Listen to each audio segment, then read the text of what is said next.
So yeah, this is session 4. We're on like the downslope. It was a slippery downslope here, and I just want to tell you that Bailey is going to hug you. So just having you know that's my shirt for tonight. Just want you to know that is in the house. So last week we had our crew dealing with the Christian non-denominational wrestling federation. And this week, our crew is going to have a chance to do some things on their own. And we're going to be starting out like we're going to go hot into a match, because this was a match that was forecast last week. It was a match that was promised, one that is for the ages, one that is going to show us the mettle of two people here. It is going to be the Pandora box match between Gardeau and Yellow Rose Dallas. All right. We're going to see that. That's going to be coming out of the gate there. But before we do that, I want to check in. I think some people did get an advance. Did people get an advance last time? Who got an advance and what did they take? So Jim, what did you take? I got an advance and I took merchandising. My face is on everything. So I get an additional, and I really think what I really want is that like the best deck in our trading card game is the Valentina deck. Absolutely. Yeah. And so so whatever, like my foil enhanced ultra rare is like the card that everybody wants and stuff. So you're a net deck. Yes, I am. I am a net deck, and I'm happy to be a net deck because that means I get 1 additional momentum the first time I appear in any episode. That is a nice one. So then what did you take, Monsieur Malin? I ended up taking the What a Weirdo move from I believe it's the Hardcore Playbook, which gives me +1 look, since Monsieur Malin is basically been a promo machine lately, so I figured that would be a good thing. That makes sense to me. I have to grab one thing because we've got one other piece of tech that we have to deal with, because we have someone who is at the top of the card, someone who is over. And we need to make that roll, which, of course, because we've got all the revised things, I don't have those moves right out here. Let's find what it is. Okay, so let's go to you, Gardeau. You are the top spot right now. You are over with the promotion right now. So you're going to start the match, start the show with 2 momentum. And then I need you to roll with look.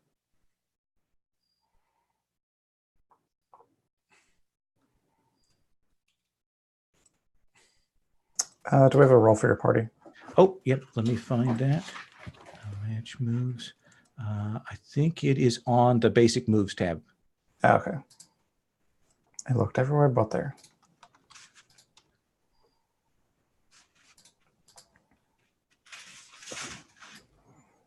Okay, so sorry, what am I rolling? So you're going to roll look. Okay.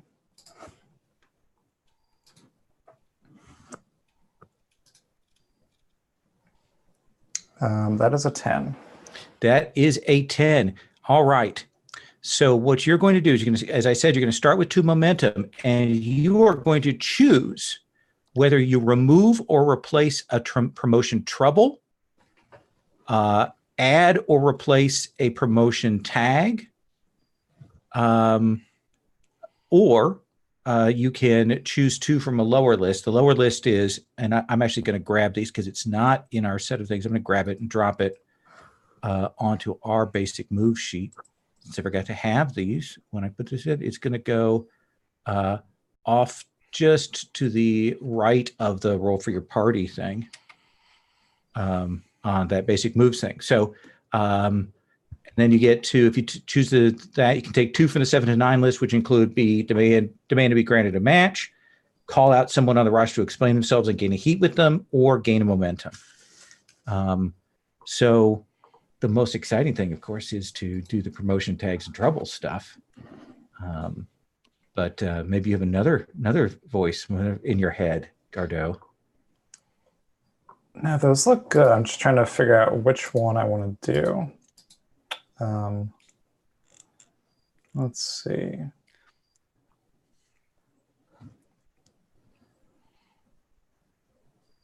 Okay, so it's remove or replace a trouble and then add or replace a tag. Yep. Okay.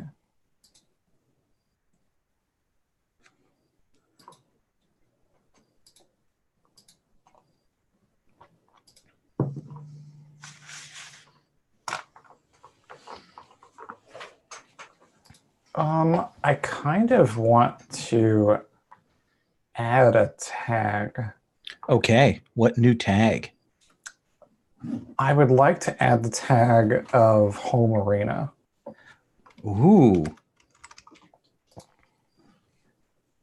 So you're telling me that Gauntlet League Wrestling has gotten a replacement arena?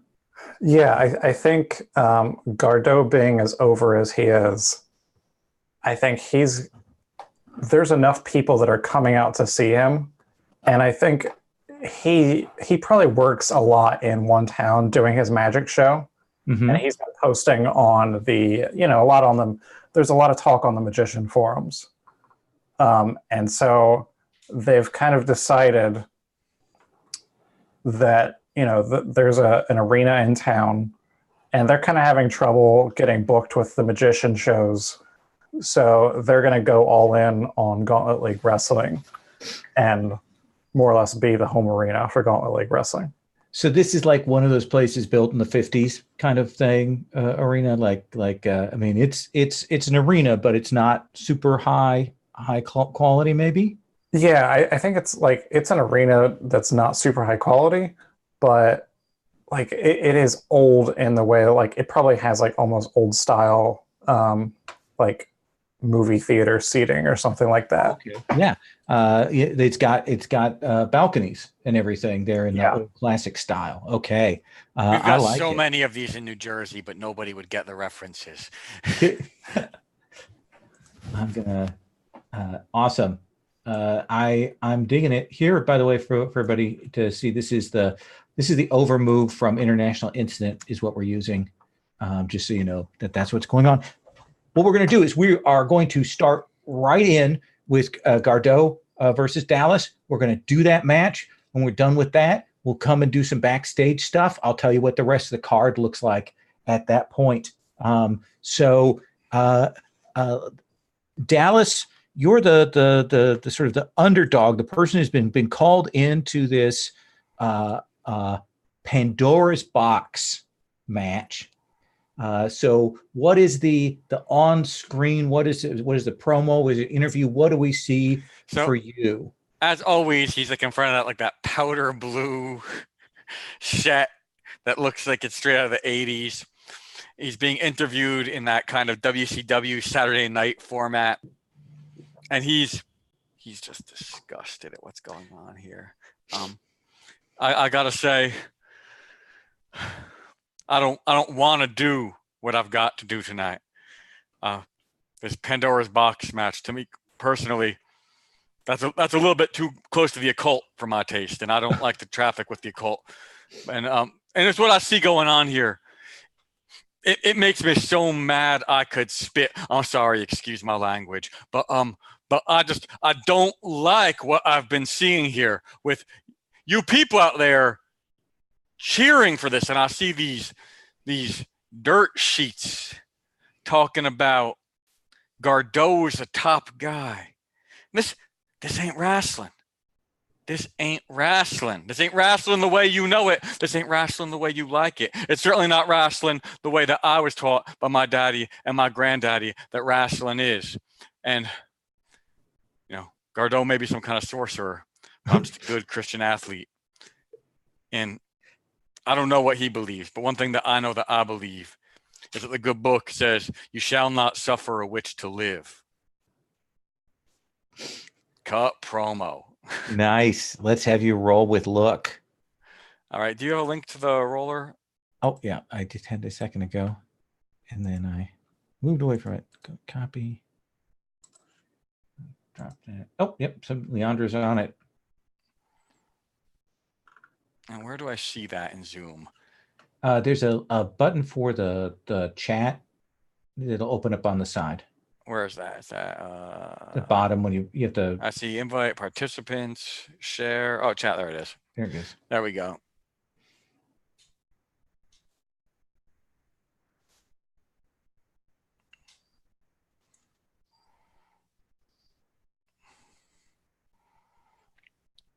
Begins the call by talking about all his technical certifications. Cannot work browser-based tools.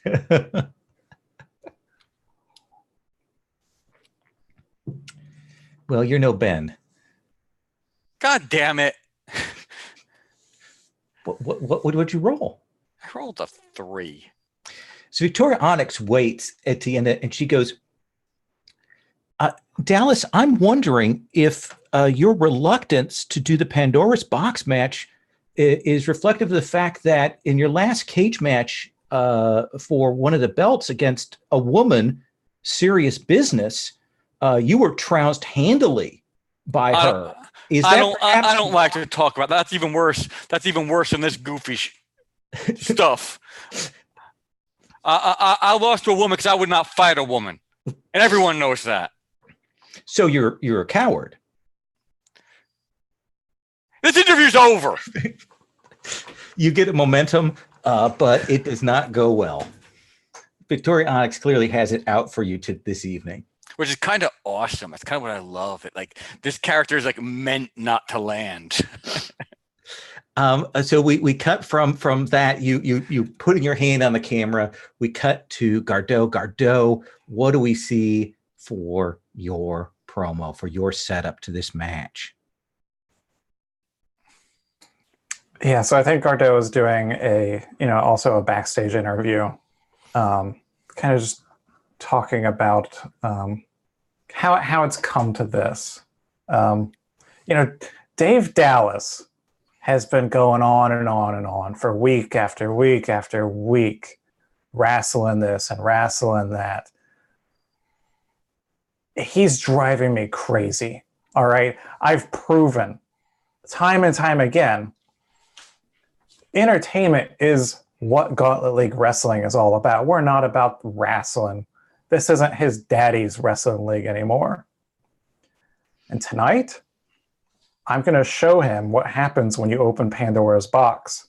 And I'm going to climb inside of Pandora's box and win this match. Let's have you roll with look.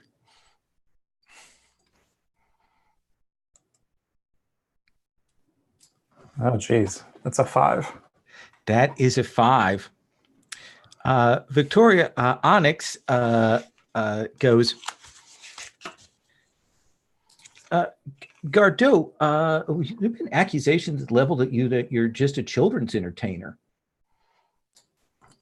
Well, I mean, it's true that I do, some entertainment on the side for children. So are you saying that wrestling is just for kids? Well, no, I mean, wrestling is for people of all ages. Kids happen to like it, yes. All right. There've been some criticism leveled that perhaps you were talking down to the audience. Well, I was speaking to the audience on their terms.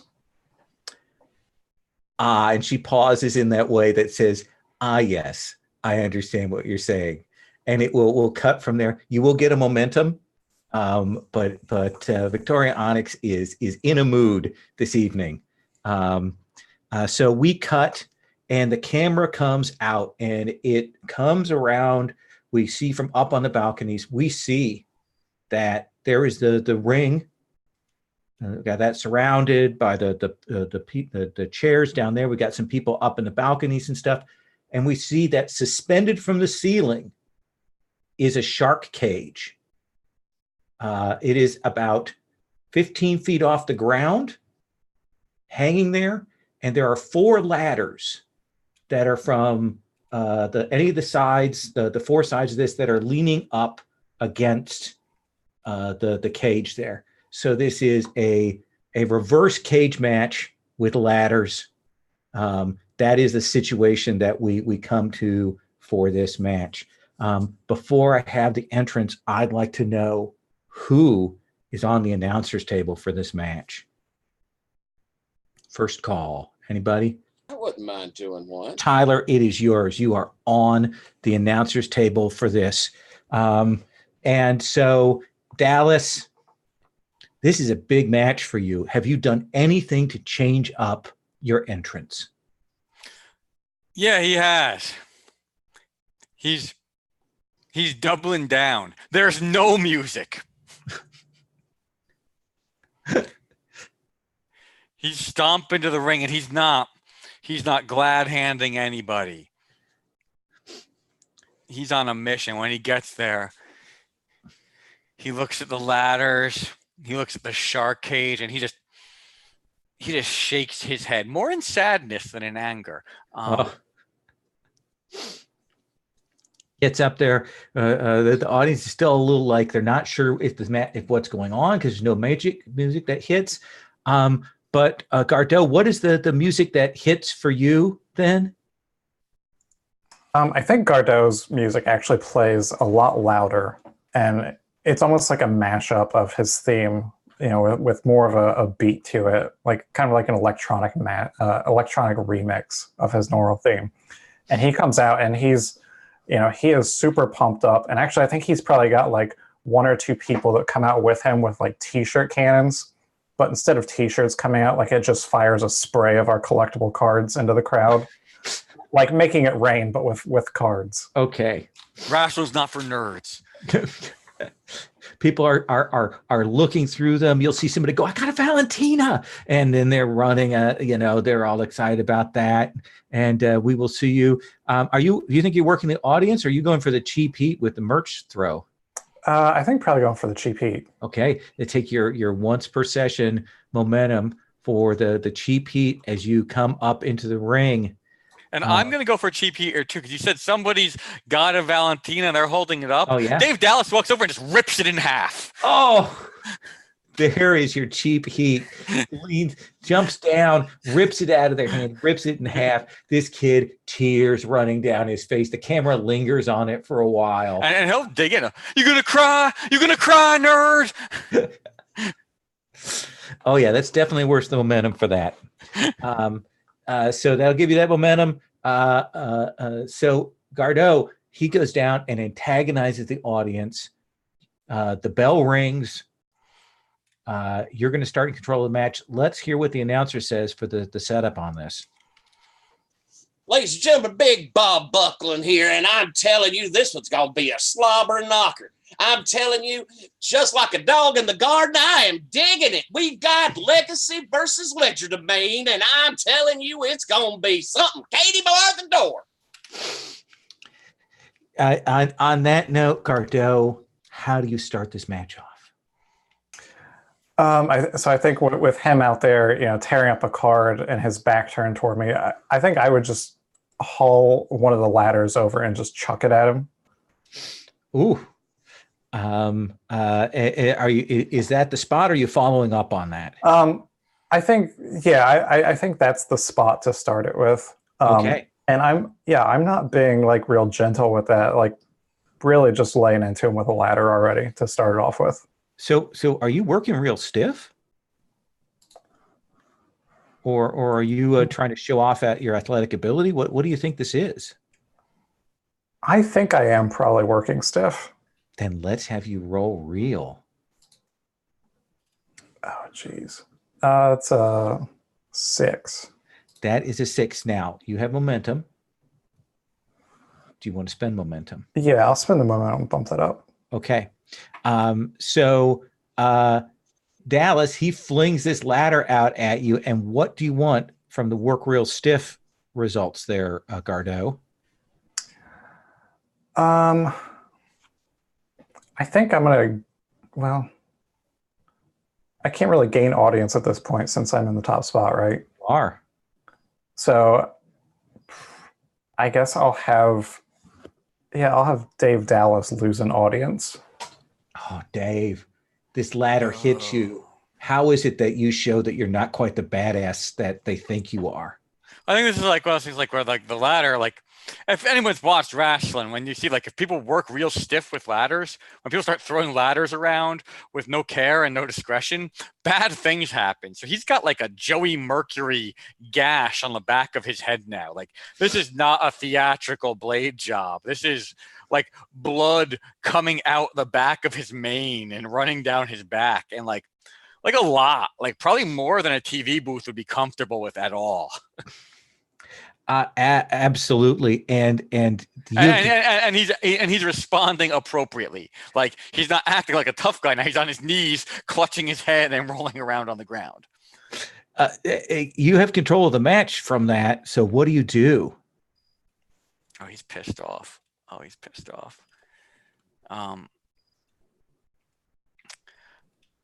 And what is the thing with you when you take an injury? Oh, let's see. That's right. I didn't think about that. Where's my character sheet? Did I put it on? I probably did. Not. You're the golden boy? Yeah. Okay, let me look that up. Let me scroll to that. That's one of those things I forget is different. I always forget that I should make people put those on the sheet. Are you the golden boy or the anointed? Here's the golden boy, or it's anointed now. Yeah. Okay. All right. So let me go back up. Of course, I scrolled past the A. But I'm traditional. I'm still a golden boy. I'm not doing this anointed thing. I don't like that. I feel like that's too multicultural. When you get injured, check an injury box. While injured, you can refuse to compete when booking a match. If you do so, gain +1 heat with the character you would have faced. So you could just walk out and let Gardeau have this victory. You know what? He's gonna do that. This is nonsense. And he's just like, and he's like screaming at the referees. He's screaming, "Where's the athletic commissioner? Where is the state athletic commissioner? Who sanctioned this? Who sanctioned this? This nonsense." And Dave Dallas goes to leave and starts to march out of there. Dave Dallas has had enough of this. Looks like he's taking the quick road out of town. Gardeau, what do we see? What's your reaction as Dallas storms off? I think I would still be, Gardeau's in the ring still just like pointing and making fun of him. And I think Gardeau even goes through with the full act of climbing the ladder and opening up the cage, just very slowly and, in trying to entertain the crowd at the same time. But yeah, he goes through the motions to actually go up since it's, basically a no DQ match anyway. Absolutely. He's going to finish the match. Oh yeah. You climb up the ladder to the top. And you will get up into the cage, and you will see that there is a treasure chest in the cage. And you open it. Yeah, I'll open it. I mean, I should probably search it for traps first, but I'll just go ahead and open it. You open it up, and you can see that it is a golden coin. It is a coin that you can keep yourself, or you can give to somebody else to allow you to challenge the champ at any point. So Dallas has walked away from this treasure that you will show the audience, and they will cheer when that happens. So the victor goes the spoil. That's no trick coin. That right there is a fast trip right to the championship. Dallas, so you you lost an audience. You didn't take an injury. So your audience will go back to 4 because you wrestled somebody you have heat 4 with. So you're still at that. It's a wash. Yeah. And Gardeau walks away top spot. But here's the thing. Gardeau has to come back through the curtain. And Dallas is waiting. Okay. He's pissed. He was not expecting to get a ladder thrown at him from behind. Like, he wants to fight now. And, he doesn't want to fight because a fight implies fair terms. He wants to sucker punch him as he comes through the curtain. Absolutely. So you will go to head off. Do you want to spend 2 points for your heal move then? Yeah, I think that's what it is, isn't it? Okay. Yeah, absolutely. Do you do that on camera or off? No, this is weird. This is like weird fourth wall shit. This is a real life heal move. Okay. Well, go ahead and spend that, and I think you can leave someone laying helpless on the floor. Yeah, so he would leave him laying out. Like when he comes through the curtain, he gets hit over the head with a bottle. So Gardeau, you come back, you're happy, and then boom, hit over the head, laid out. Helena, I'm going to say you're the one who's probably nearest this, as you kind of are coming out maybe to see what's next on the roster, and you'll see Dallas absolutely lay Gardeau out with a bottle. And this is not the good Christian boy. Like, I can't even say on a live stream the things that Dallas is saying to this guy as he's lying on the ground. And as he's down, he's kicking him. He's putting the boots in. He's furious, And, what he's saying is to the effect of, looks like both of us are getting some stitches tonight, you dumb fuck. Helena, what do you do? Yeah, I see that and like, that's not part of the show. What the hell is happening? I wasn't watching the match because I was doing prep for my own, and I think I am just gonna do I see if the cameras are around? The cameras, you tell me. He didn't do this on camera, but do you want the cameras to be coming, or do you want to be off camera? There are a couple of ways to run this. I think that's up to the Dave because he instigated this. If he wants it to be on camera. Oh no, I'm just doing my thing. Whatever, to me, the cameras, that's like a third party. If they come on in this, maybe this is my pipe bomb. Maybe I get over because of this. Who knows? Helena, yeah. I think you can either break kayfabe, or maybe even do a run-in, or if the camera's off, you could play politics. Ooh. Yeah, I think I'll describe what she'll do anyway, then we'll figure out what's being triggered. So I think I just try to pull Dave Dallas off and I'm just saying what the hell is happening here? What this isn't what the hell is happening? And I just because I'm trying to pull Dave away. I can see there's blood and Dave, this is a big dude. He's this is a scary situation here. He's furious. He is flush, red-faced. He hit me from behind with a ladder. That was not booked. That was not part of the match. I'm going to kill him. I'm going to kick his ass every time I see him. You take me away in the hallway, I come back around, I'm going to kick his ass again. I think Helena's going to position herself between the two of them and say well, if you're going to kick anyone's ass, kick mine first, because I'm not going to let you do that. I ain't my character, sweetheart. Well, this is just me. Go ahead. Show everyone who the hell you really are, Dave Dallas. Are you going to hit me? No, I think I did. And he points to Gardeau. So do you think one of you is breaking kayfabe? Is it the camera catching this? If the camera's catching this, we're breaking kayfabe. Yeah. Okay. Then I think I want to let Helena, who kind of stepped in and kind of triggered this break kayfabe, make that roll. All right. Thankfully, So Dave Dallas implying that he might hit a woman in anger is on camera. Yes. Yeah. Well, the thing is, Helena's acting not heelish at all. So let's have you roll real. Yeah. Okay. Thankfully, my real is my only good stat, so that's a 7. So that's a 7. So you gain momentum, and you can have creative book you in an embarrassing loss to teach you a lesson. The truth reveal loses you a heat with someone involved, or you lose the faith of someone who's investing in you backstage. I think I'll lose a heat with someone involved, and maybe the heat is with Gardeau because I'm standing up for him, and it does look weird, because last time we saw him, she was beating the shit out of him with a chair, Right. At that Gauntlet Gamble, and now I'm standing up for him. It's like, honest, like, what's happening here? And we will see a bunch of the other wrestlers and PWs come in, Gargoyle Lord, Nel Toro, and stuff, and they will get between, and they will push, and they will get the camera away.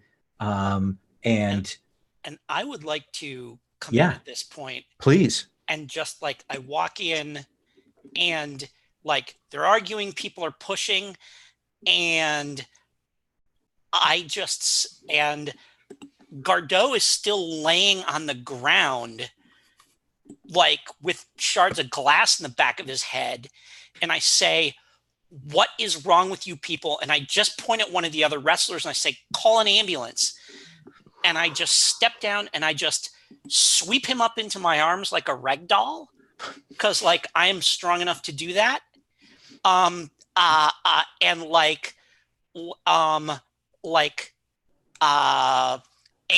just carry him out of there so that I can get him to a hospital. Yeah, well, they'll have a medic on staff, and they'll Okay. be rolling. At this point, Wolf has heard what's going on. Okay, so then I'm carrying him to wherever they can, like, so he's not in the middle of this bullshit.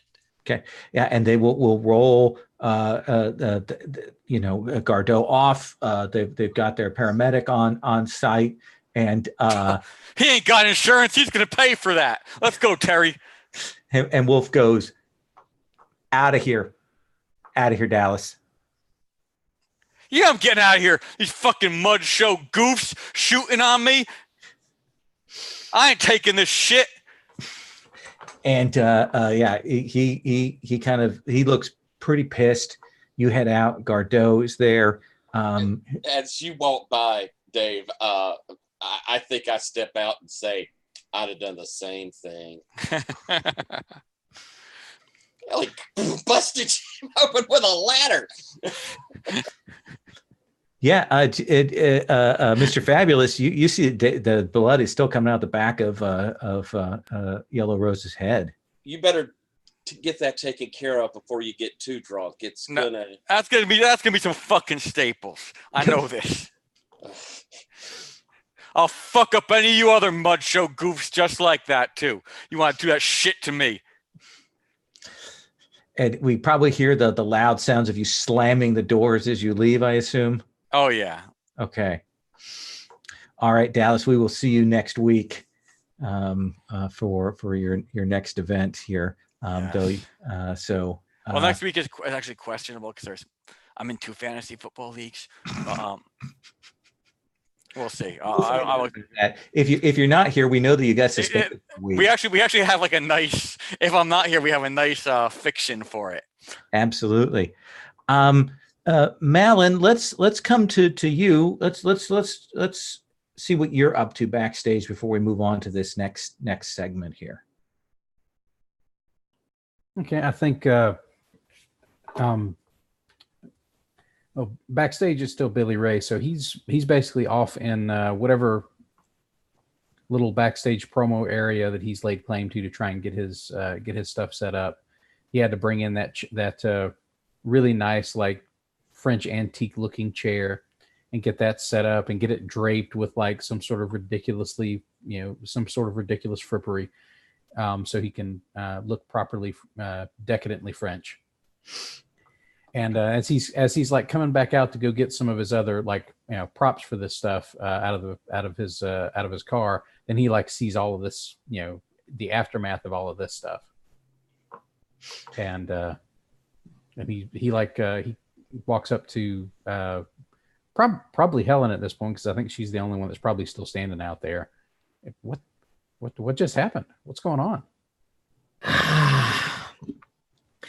It's just fucking Dave. Dave just blew a gasket because I don't know.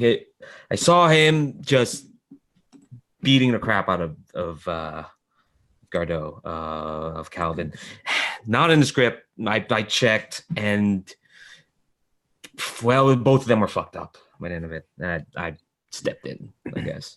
Jesus, Dallas is an asshole, but he's not usually he doesn't usually go off the script of the show. That's the kind of shit he gets whiny about. What happened? I asked some folk. I wasn't watching. I was preparing, and yeah, me too. Dang. Okay. Yeah. Apparently, ladder spot didn't go right, and he got busted open, and well, he decided to take it out on Gardeau. Should he have? Okay, you're gonna ask me the deep questions here. Well, I'll check with everybody else. I'm just trying to figure out. But from what I see it is that okay, maybe Gardeau got sloppy. Maybe putting Dave in a gimmick match was not the best idea. But shit like that, you sort that out backstage. You don't give them receipts. You don't go quid pro quo because that's bullshit. That's bully talk. That's bullying. Like shit happens in the ring. We know what happens. We're professionals, aren't we? So if stuff happens, we deal it like adults. You don't start yelling mess about how, because you're a privileged boy, you don't have to do this sort of shit and then take it out with a fucking bottle on your coworkers. It's stupid. A bottle? Yeah. That sounds pretty out there. Fucking bullshit. Let me cut away from that. I want to do like a check-in and give everybody a chance to do some backstage stuff if they want to call a scene. I'm going to save Gardeau for last on this while he recovers. But Jim, we haven't seen Mr. Fabulous, Jim Queen. I'm sorry, that's that Jim thing. Mr. Fabulous, we haven't seen you last week. We saw you just here briefly. So would you like to call a backstage scene? On camera, off camera? Let's see. And I haven't heard anything about who I'm wrestling tonight. No, you have not. Do you want to go talk to Wolf? Talk to Wolf. Okay. He's there. You can see he actually is washing his hands. He's washing the blood off of them. And he's like, Hey, Henry, how's it going? Hell of a first match. There was supposed to be a ladder spot. I don't know if Dallas was out of position or if Gardeau threw it too hard. Him in the back of the head. You could see that. We've both been around the circle. He hit him in the back of the head on purpose. I'm not going to say one way or the other on that. Well, if Magic Boy tried that on me, I assure you that I would be getting his attention by a quick smack upside the head too. I get it. What have you got planned for me, Wolf? I know last week I needed to recenter, and I have. Well, and it actually worked out really well because I really didn't want you here when we did the match with the Christian boys. That could have been marvelous. Yes and no. We had a lot of their people in the audience, and you're not a heel. So I suppose that's true. Well, Dave was one of my best match opponents. Good heat there. Now he's gone. Well, what we're doing tonight is we're putting at the top of the card. We've got a match here to settle this feud between Valentina and Malin. This is then be the final one. We've got some stipulations on that, and we're going to settle that finally because I want to wrap that particular storyline up. But I'm going to put you and Helena, you because you kind of got the path to it, and Helena because she won that match last week, and Dreamboat Alex in a three-way in there for essentially for the DM belt. For the belt. Yeah, it's not the MC belt, it's the DM belt, so it's a lesser belt, but Title match. Yeah. That sounds good. And Helena and I always work well together. She's a sweet.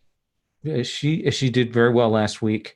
I know that her dad was here last week trying to convince her to come over to his promotion, so I want to give her some stuff. Oh, well, nice to see family, even if they are crazy Christian Jesus freaks. Yeah, no, he's just crazy. Mm. I don't know if you ever met Pastor Reverend Charlotte. Just in the bathrooms. Fair enough. I'll leave it at you on that one there. Yeah, but that's okay. You good with that match? All for it. Title match sounds perfect. Thank you, Wolf. Toodles. You're welcome. Valentina, let's come to you. After having brought Gardeau out of this situation, people not paying attention, more wrapped up in their other stuff. So what do we see of you? What scene do you want to call? I want to call the scene where I'm with Gardeau. Okay. Gardeau comes around. The paramedic is there. Has got the patches and the staples, and has pulled the glass out of the back of his head, so you can see Gardeau starting to come around. Valentina. And I take his hand and I say, "Hey, are you okay? What the hell happened there?" Man, he hit me. I wasn't even paying attention. He got me good. He's a maniac. He assaulted you. You should call the police. Yeah, he's a little bit of an unsafe worker. Yeah, this is crazy. I don't know. You know how a wolf hates getting the cops involved. Yeah, well, I know. If you were to, I mean, that would. I hate that he can get away with that. Well, I mean, he got away with it this time. And and then he left with that, with his. What is that? Is that a bodyguard that he has? Is that what is like a personal assistant? Just a drinking buddy that he's allowed to have backstage? Yeah, I don't know. The whole thing's messed up. Look, I'll be fine. I'm just, I'm a little bit woozy. It's not worth getting the cops involved. If he shows back, if he shows back up, I can take care of myself if he actually acts like a man and comes at me face to face. He won't, though. Well, I'll just have to be ready for him. Well, I'm ready for him. Look, this may sound a little crazy, but I mean, do you have to keep doing this? I mean, people recognize you. They know who you are. I was looking up online. Do you have any idea what Penn and Teller make in Vegas?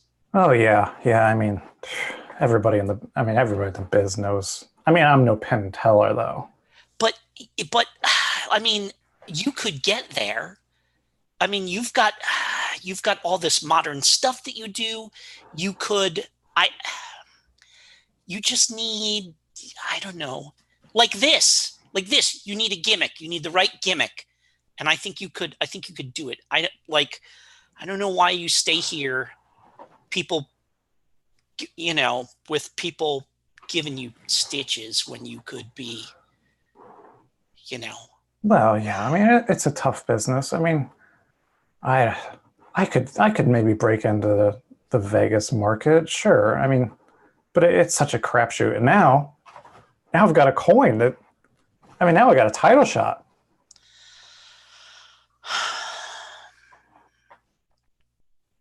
All right. Okay.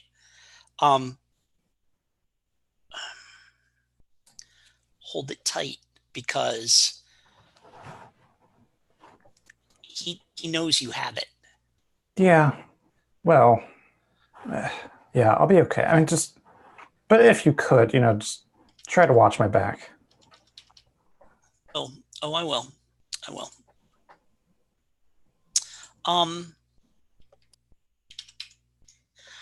want to play politics with him.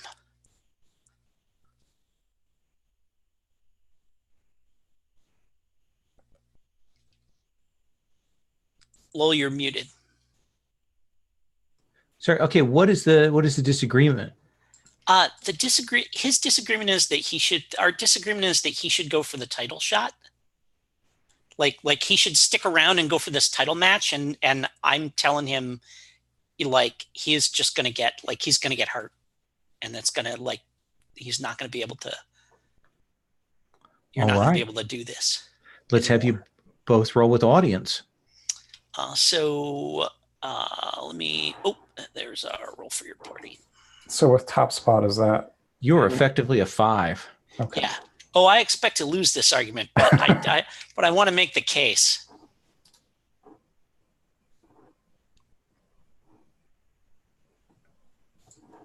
Yeah, so that puts me at a 12. Okay.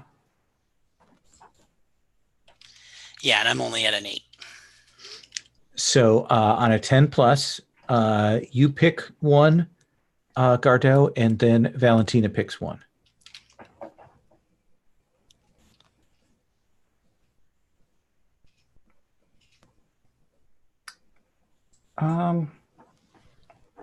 Well, I guess I would pick that Valentina agrees that I'm right.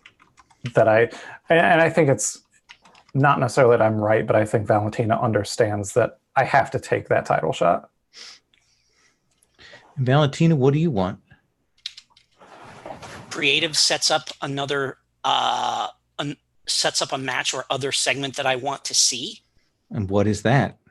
Dave Dallas apologizing to Gardeau. Oof. Well, I'll have to wait for next time, and you have put a sort of Damocles over Dave Dallas's head. How does that sound? Oh yeah, I'm very comfortable with that. Yeah, sounds good. All right, I'm going to cut from there over to Helena. Helena, what are you thinking? Is there something you want to call, or should I throw something at you?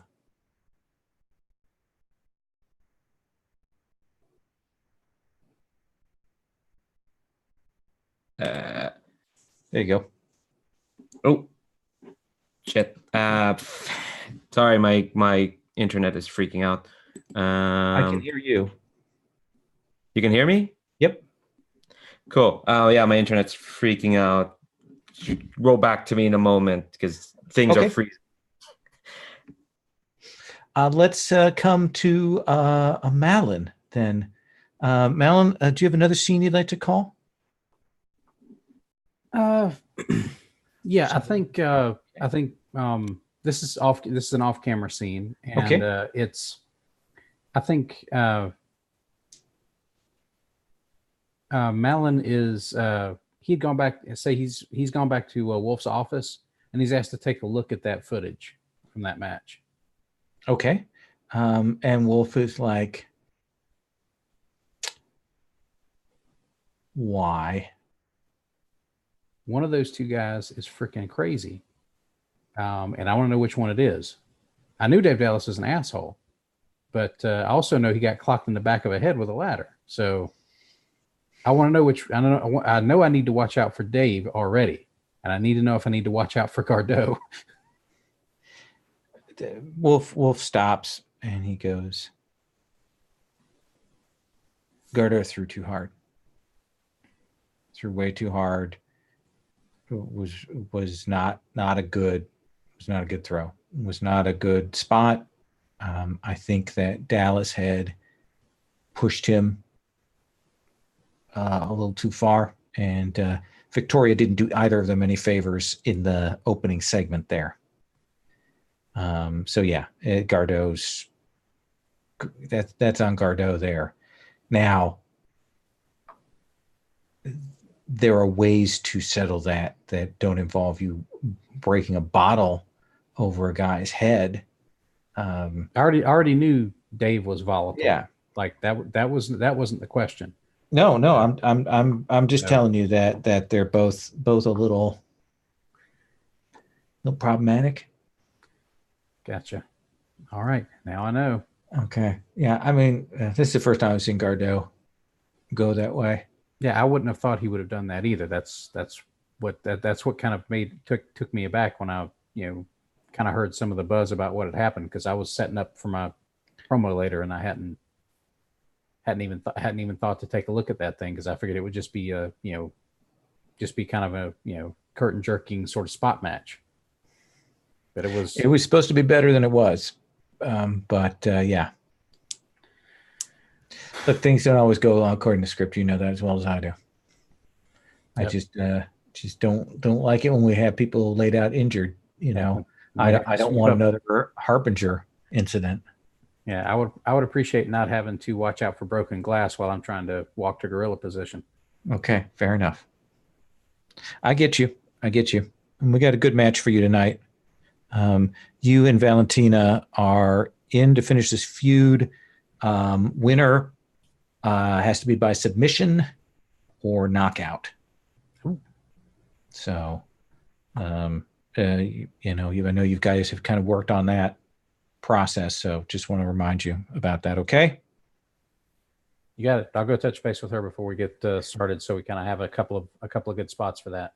Good. Helena, can I come back to you? If yeah. I may, before. Oh yeah, let's do that roll. Thank you. Yeah, because I'd like to hit it maybe before you walk out, Chris. All right, let me do. I was actually going to ask for that role because I think I want a scene with the Gym Queen, Mr. Fabulous, and this role will help. All right, let's roll. This is my carry the company move. When you're the designated face of the promotion. When a title match is announced, I roll with real. I'm re-rolling. Oh, fudge. I got a 4, 5. I'll spend both my momentum to get it up to a 7. Okay. On a 7 and 9, pick one. Book yourself into or out of the match. Title must remain on the line. You book the finish of the match. You book a rematch of your choice after the match. You add an additional stipulation to the match. I think that before Malin can leave, we see hello. Nice to there I am. Okay. Yeah. I'm sorry, I've lost the video. There it is. Okay. Before he walks out, Mr. Fabulous just kind of sticks his head around the corner and goes, "And Wolf, of course, I'm going to be winning this tonight, right?" Yep. Thanks, Wolfie. And Helena, you want to track down Mr. Fabulous backstage? Yeah, it's just I don't know. I haven't seen him. He was gone last week. Yeah, mostly. Yeah. So I think Helena's in another spot. This time, I think she's just sitting on one folding chair, but the folding chair in front of her has like 5 stacked in front of her. And when when Henry pops by, she actually notices and like takes off her headphones and says, "Oh, Henry, I haven't missed you last week." I needed a little vacay. I just things hadn't been going well, and I thought a little time to clear my head would help. Me and you tonight. Yeah, I saw that. You, me, and the Dreamboat for an actual belt. That's it's interesting. It'll be big for you. Big. Yeah. I think actually this is my first title match in this promotion, actually. So I predict you'll have many more. Yeah. See, that's the thing, Henry. I mean, it'll be really cool, but I don't know. I'm having some thoughts lately, Henry, and might need to get them sorted out. What's the matter? You were there when you saw the whole thing with Dave, right? Yeah. I mean, in fairness, Godot clocked him right there in the ring. There was no hesitation. I sat there and watched it. Yeah, that's probably what happened. I mean, Dave's over the top, but that's his livelihood. That's his life. And Godot, I mean, he could have seriously injured him. Did you see that gash in the back of Dave's head? I mean, and he ain't got much to work with up there anyway. Yeah, that's why he's got his flunky for that. To double the brain power. Yeah, it's just that's backstage justice. I guess, but I don't know. I don't feel comfortable with that kind of backstage justice, to be honest, Henry. Like, I went to Gorilla and what I saw was Dave wailing on Gardeau right near where people could see, you know? I understand.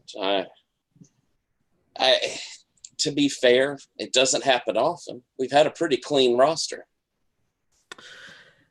Yeah. I know. I'm not disparaging Gauntlet League. It's just between this and seeing my dad last week. I heard he was here. Yeah. Thankfully, he missed out on that. He's a state. He tried to. Oh God, he mentioned some stuff about my sister, which is just. Oh yeah, my sister's my sister thinking of getting into wrestling. Actually, I should have told you that. Oh, you like that or not? Yeah, I do like it. It's just I don't want to be like doing.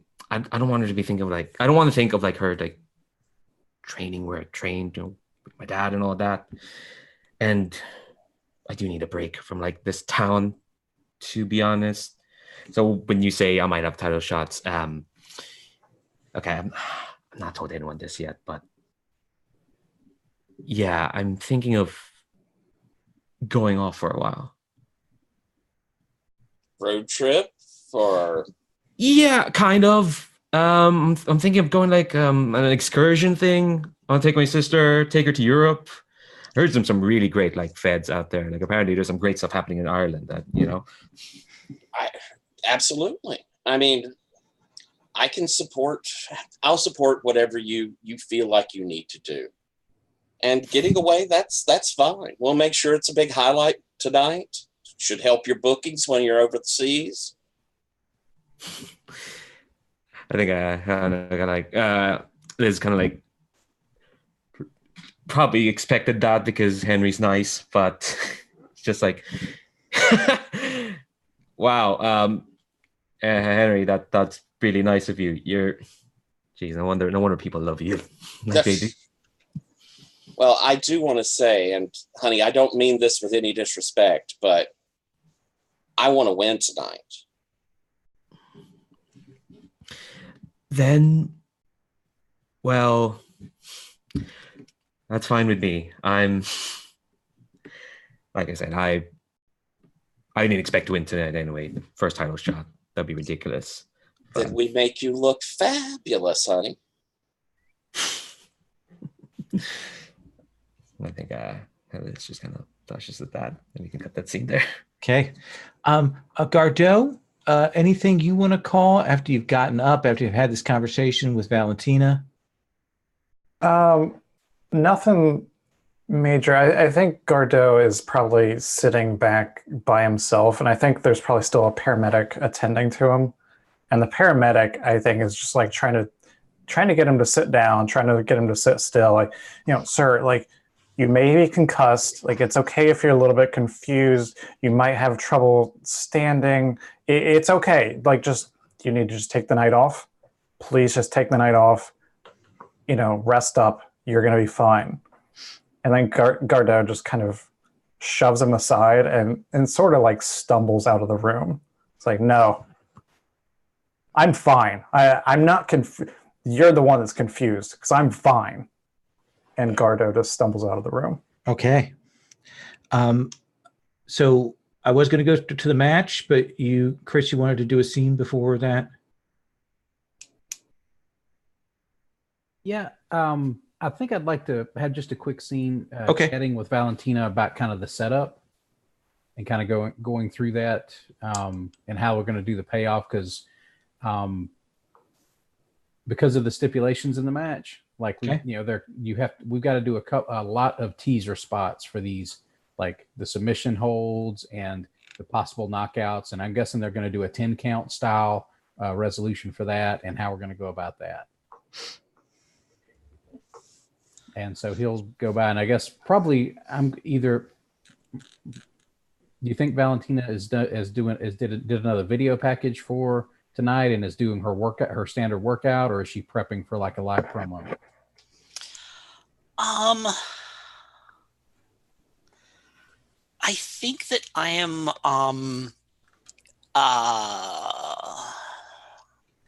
you know what? This is one of those things where like you expect to find me working out, but like you come around the corner and I'm just like sitting on the bench in front of my locker, like kind of just looking at my hands as I flex them into fists, just kind of staring at them. And Billy Ray just sort of knocks on the hey Billy, we should probably, do you want to rehearse? Yeah, just sort of chat up. I know we've kind of practiced all the different types of spots we were thinking about doing. The way the stipulations work in this thing, though, we need to make sure we've got a lot of sort of teaser spots out here, because we got to have at least 4 or 5 like really teasing false finishes. Yeah, like close calls. Yeah, just since I'm thinking based on the rule stipulation, we've got a 10 count for the knockouts, and then we've got a standard like tap out situation for the submissions. Unless you're going to use now, you talked about maybe doing some sleeper style submissions. Are you going to want to do those arm raise things, or? Look, the technical stuff I'm not that great at, and honestly, if I start wrapping you up, I'm worried that I'm going to hurt you. So like, if you want to do something simple, like maybe like a standard bear hug type situation for the submission spots on your end, that'd be fine. Yeah, sure. Like, I mean, something like where I just grab you around the middle and just lift you up and like, and you can wave your arms and stuff like that. That's. Yeah, and those are super easy for heels to escape with, like this classic thumb to the eye situation. Yeah, I can't everybody hates that. Everybody hates when I do that, and I look down at the like tree trunks that I stand on, and I say I can't do any like leg locks or anything like that. That's not what people want to see me. People want to see me on my feet anyway. Oh yeah, so. How about this for like a really good like sleeper style spot? Like maybe at some point I just jump on your back and try to look like I'm trying to put a sleeper hold on, and you're just sort of carrying me around and just knocking me. Oh yeah, like trying to like smack you into the turnbuckles and stuff like that, and swinging around to try and get you off. We can when we need a rest hold, like we can run that sort of teaser for a while, like. Maybe one time you drop down on one knee and I'm holding the sleeper, but you never go down any further than that. Mm-hmm. And then eventually like pick me up and carry me around. Sure. Hey guys, we got a 1 minute to show. Can you guys get into positions? All right. Good, come on. And I like fist bump. All right. Let's give them a show. So let's cut to the promos.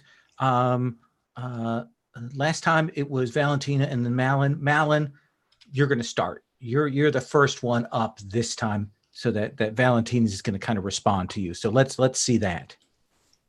Gotcha. Okay. You see, again, of course, he's prepped this. He's got his little half mask on. He's draped foppishly across that chair. And he looks at the camera. You got sort of the sort of like candlelight level lighting behind him, and he just leans in and he says, "I'm sure many of you tonight believe that I should come here and prove to you all that I, Monsieur Malin, deserve to proceed, deserve to triumph. But I say this to you, as did the great French playwright Beaumarchais. Prouvez que j'ai raison sera. Accordez que je puis avoir tort. Proving that I am right would be admitting that I could be wrong. I have nothing to prove to you, to any of you. You have seen what I have done. You have seen how I broke Valentina's future. You have seen how I broke the spirit of this born-again child. You have seen, Monsieur Malin, and you already know that when it comes to Gauntlet League Wrestling, Lestat, c'est moi. Cut. Let's have you roll with your look. Okay.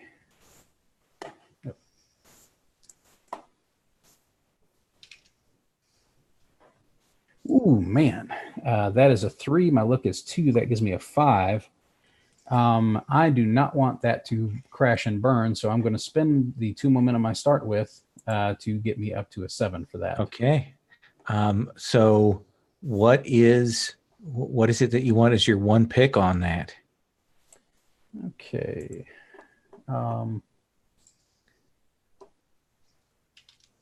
Let's see.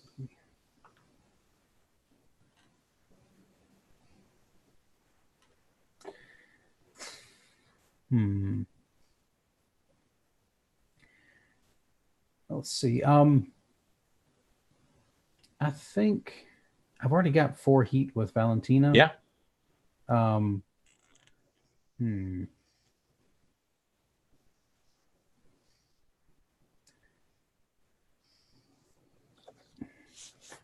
don't really think I've got a good pick for that. So you're just taking the 7 and 9 to avoid me doing the botch. I don't want That's the fair enough. I don't think want that's the a ugliness. reasonable choice, given you've seen what I've done to other players. So yeah, I think that's reasonable. It doesn't land quite as hot as you want it to. The crowd is kind of coming back in. There's been a lot of blood on the stage, tonight. So there's their minds are elsewhere.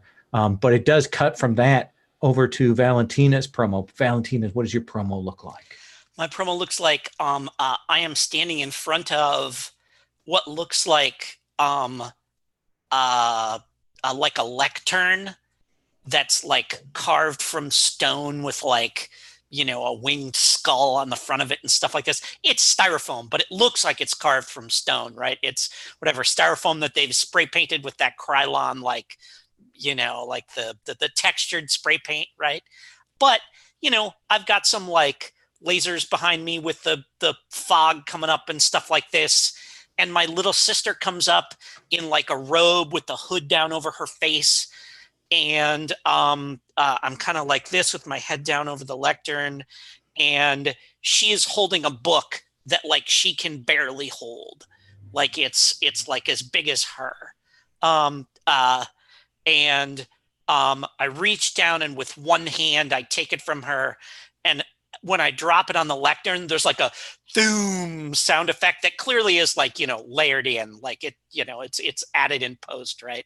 And like some dust kind of comes up like it's this huge, heavy tome that I laid down. And I say, and I put a hand on it and I say, contained within this volume is the history that I knew. But the events that have taken place here have rendered it meaningless. The future, for the first time, it's unwritten, which means that I can write it myself. I can shape the future. The verdict will not be that rendered from times to come. It will be mine, my verdict. And I take the book and I pick up the book, which is, like phone book thick with like some like cardboard covers. Right. And like laughing, ha ha ha. I just like shred it in half, right? And All like right. hold the two halves up, and I'm laughing as I do that. So I have been holding off on this hard move that we triggered a couple of sessions ago. Yeah, where sure. Your sister was pissed at you. Yeah. You go to tear that book, Uh-huh. and she has reinforced that book. And you go to tear it, and it doesn't give. Got it. And the only thing that's going to do mechanically is I think you're not going to get to roll your body. You're going to have to roll your look to kind of play with that. Sure. Does that seem like a fair? Yeah, absolutely. Because then I have to like slam it down and start pulling out individual pages instead of just off to the snap side. in half. Yeah. Okay. Looking at you like this is payback. Okay. Yeah, and I can't, I can't do anything there. And look, not what I'm great at. So let's see how this goes. I think I've got No, my look's pretty good. Okay. Yeah, your looks a 0. That's not negative. No, it's yep. So it's a flat roll here. So let's see what we got. Yeah, no, it's my reel that is where I don't know what I'm doing. 9, I will spend a momentum to get it up to 10. That's perfect. Yeah. And you already marked your momentum for the merchandising? I did, yes. Yeah. Okay. I normally start with 1 when I have 2 audiences. I started with 2. Yeah. So you get that to a 10 plus, even with your sister doing that. Mm-hmm. You connect with the audience and you get to pick 2. Okay. So let me see here real quick. You do not want to spend that momentum if you can't pick 2 things off of that. I think I'm already at 4 heat, right? With him. So I will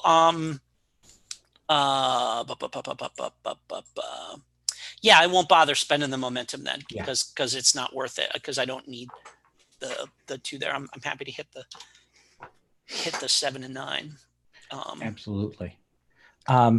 So it lands. Do you want to add a stipulation? Yeah. Why don't I add a stipulation?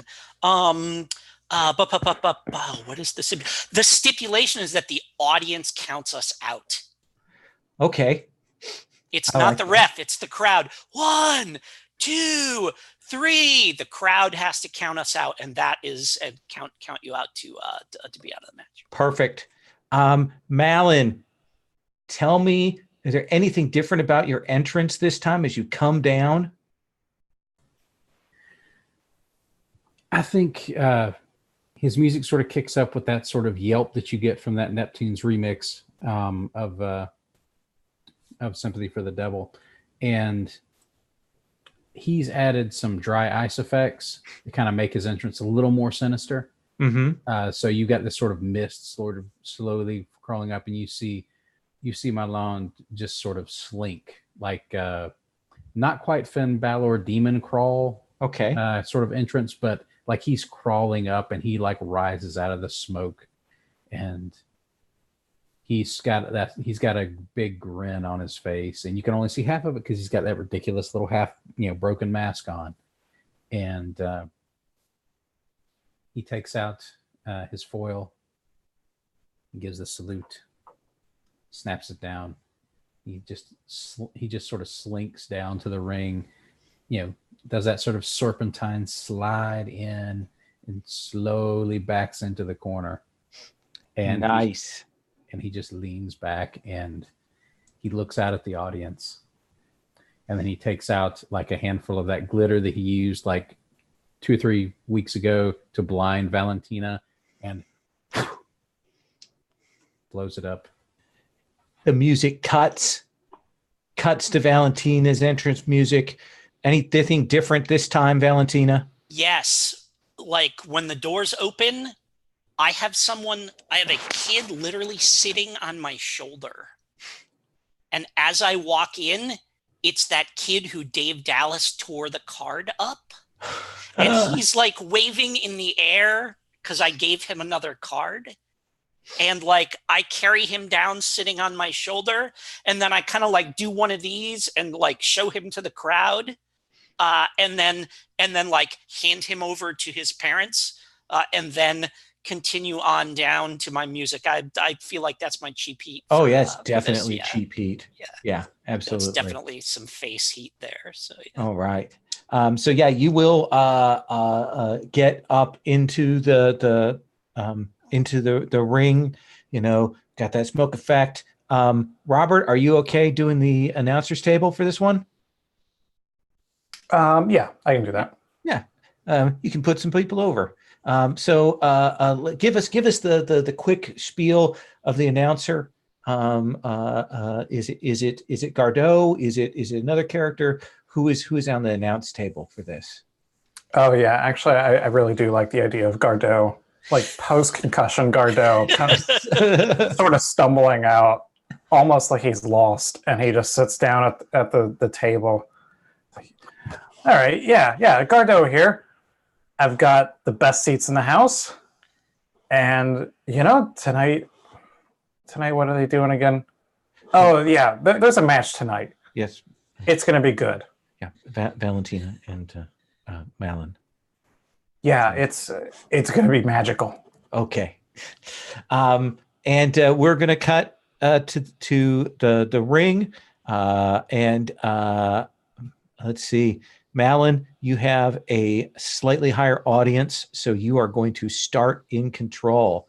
You are low on momentum, but let's see if you can pull this off. Again, submission or knockout. Let's go. How does this start? Okay, I think this starts off with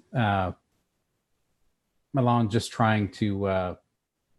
He's just trying to basically work in, like he teases locking up a couple of times, and then he like backs off and laughs. He teases locking up and backs off and laughs.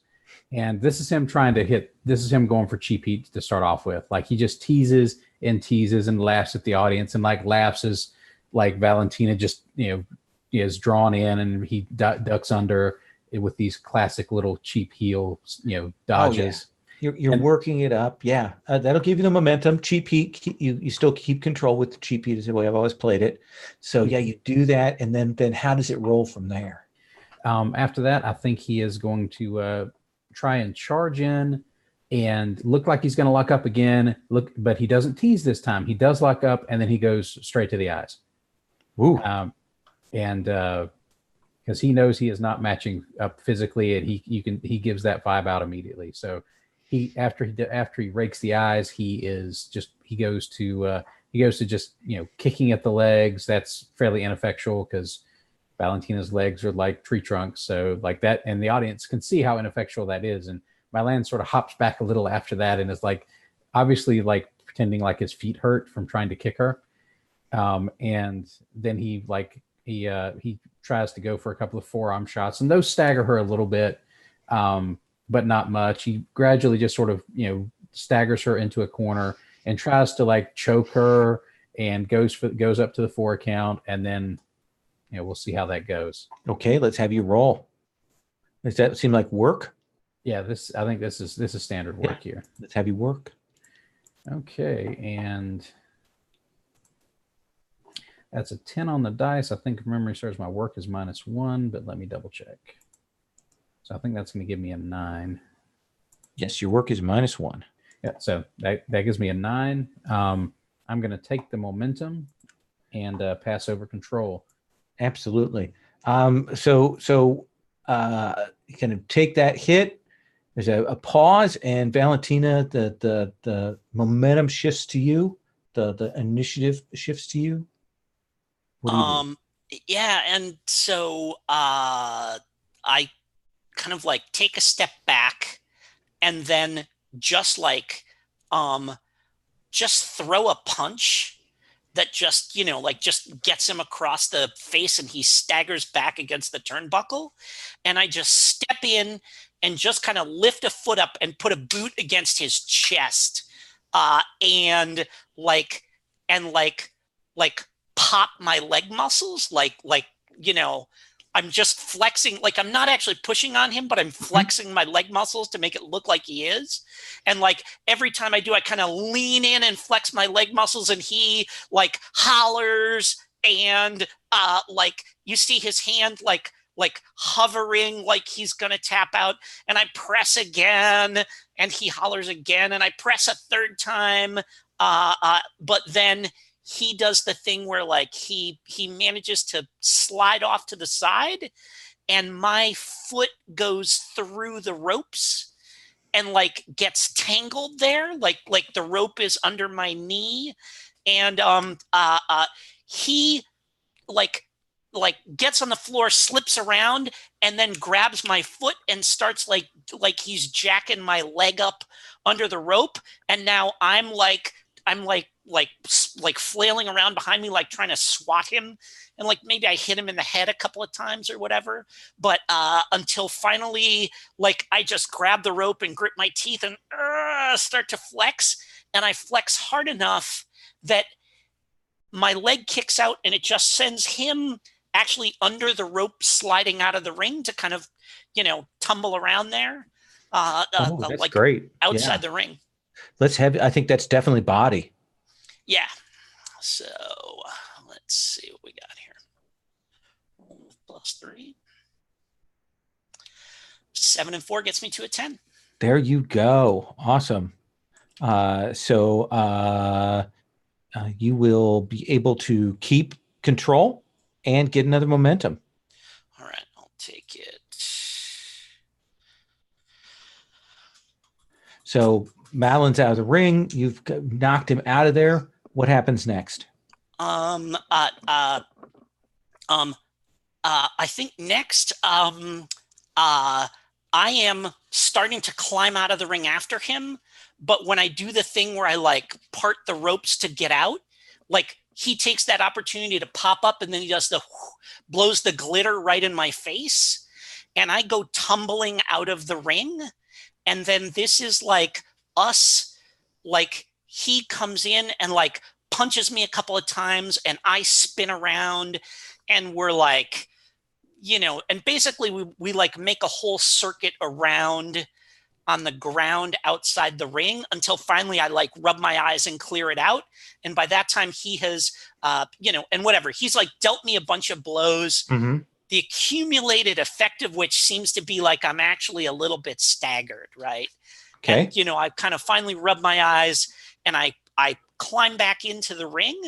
And I think as I'm climbing back in, this is where he does the thing where he jumps on my back, because we were just like, that was like a lot of running around out there. This is where in that prearranged move, he jumps on my back, and then I start flailing around, and he's hitting on me, and we kind of do our little kind of easy sort of rest pass around the ring like we practiced. So does this sound like a heat move? I think so, yeah. Let's have you roll that. All right.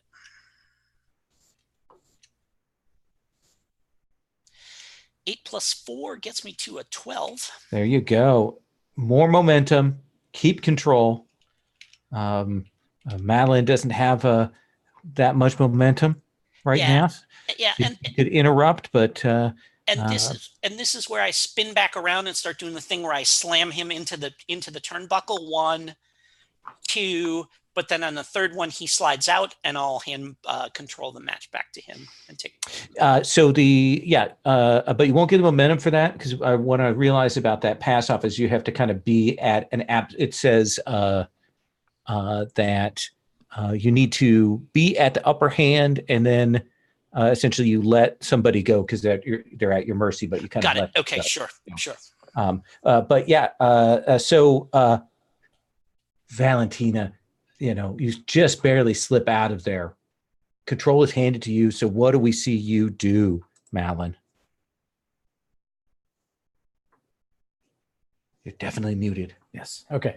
I think you see Malin sort of, he has that sort of, desperate heel look to him now. Like he's like glancing around, moving his head too quickly. Like he can't figure out what to do to really take her down. And I think he looks, what he does is he's like goes back to the other corner because she's like her back's into that turnbuckle. He runs to the other corner, comes running back like he's going to like do like a corner drop kick or something to just sort of smash her into the turnbuckle, but he doesn't do that. He baseball slides between her legs, grabs that leg that he had tried to grapevine through the ropes earlier, and like yanks her down so that she comes down like face first, and he just tries to just like wang that leg against that ring post just as many times as he can get away with. Just bam, bam, bam. Does that feel more like body or like work for you? What do you think? I'm thinking this is probably still more work. Like, okay. I'm not necessarily doing anything super athletic. I'm just doing something like a good cheap shot wrestling heel would pull. Then let's have you roll. Maybe you'll do well. Maybe not. Maybe the announcer will help you. We'll find out here in a second. Okay.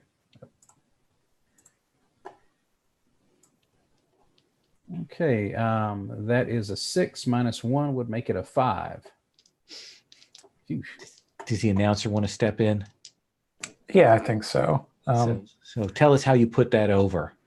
I think the crowd is probably getting into it a little bit, and then Gardeau is like, well, and you know, say what you will about these two wrestlers, but at least both of them, and especially right now, Malin, at least they're honorable and they're continuing to wrestle. They're giving it all everything they have. They're not giving up like some people would here. Awesome. So, Malin, do you want to keep control, or do you want to take a momentum and hand control back to the Valentina in the middle of this working the leg? I think he wants to retain control right now. Okay. What happens next? After he's rammed that leg around the ring post a couple of times, I think basically he lets go, and Valentina just sort of pulls herself back into the ring and is trying to like pull herself up by the ropes. And I think Malin just sort of rolls back in, and he sort of slinks in, and he starts doing that sort of slow heel stalk up behind her, almost like the almost a cartoonish creep. Mm-hmm. And like as soon as she starts to get up on the leg and put weight on it, he clips it out from under her. Just like, and you know, but she catches herself on the ropes and she tries to, you know, claw her way back up, and he just like is prancing around the ring, and he comes right back up again, clip right to that leg again. And I think this is kind of another one of those like, you know, long-term sort of resty spots. Okay. Like this, neither one of them really has to work too hard for this, and Valentina just gets to sort of lean on the rope a lot for this thing to set up for a lot of action later. So we're just sort of doing that slow creep. And then finally, like we get to the final spot is he lets her sort of get up to her feet, and then he's going to try and do like a really nasty chop block this time, like off the ropes to take her down for the final one. Roll work. Okay. I was hoping to kind of build this one up to a heat.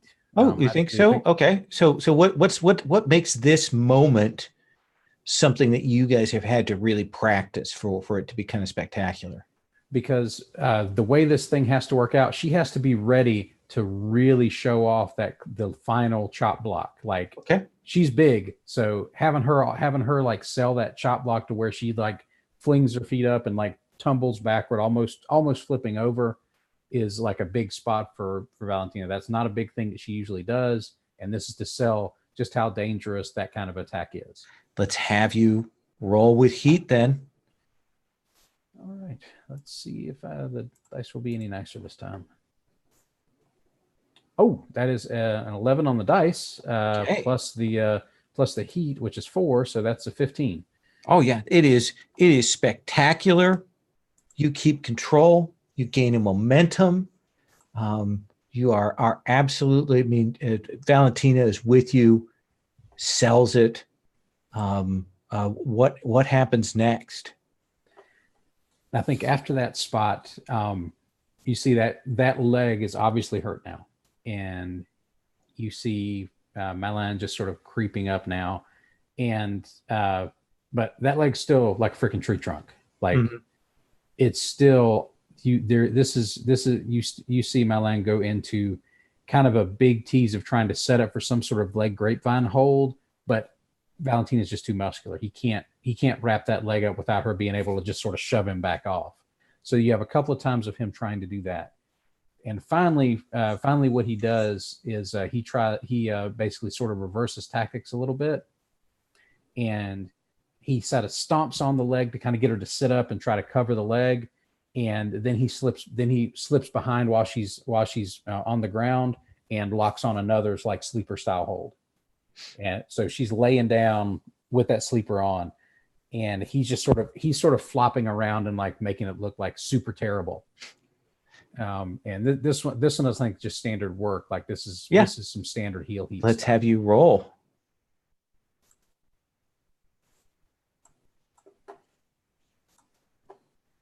All right, that is an 8 all total. Okay. At 9 on the dice, -1 for work. Okay. So keep control, hand off control. I think he's going to hand off control. Okay. And he's Take gonna that get momentum. All right. And so where exactly did we leave us? Did that leave us? What's our positioning? Basically, you've got you're lying on the mat, and you've got Malin sort of on top on your back, basically ringing and flinging himself around on that sleeper hold like he's trying to wring the last vestiges of energy out of you. And here's the thing, Valentina, as you go into this, Yeah. you are booked to win. Okay. That you are booked to win. So tell us how you're going to get in position to do that submission or do that KO. Okay. So he's like got me in like that sleeper hold. And I think like, oh, you know what happens is like, I actually reach over and get my hand, because he's like this up against me. And I reach around and get my hand behind his head, and 1, 2, 3, like smash his face into the back of my skull. Oh, nice. And the third time he just like that's too much, and he rolls away and stuff like this. And I kind of roll over and am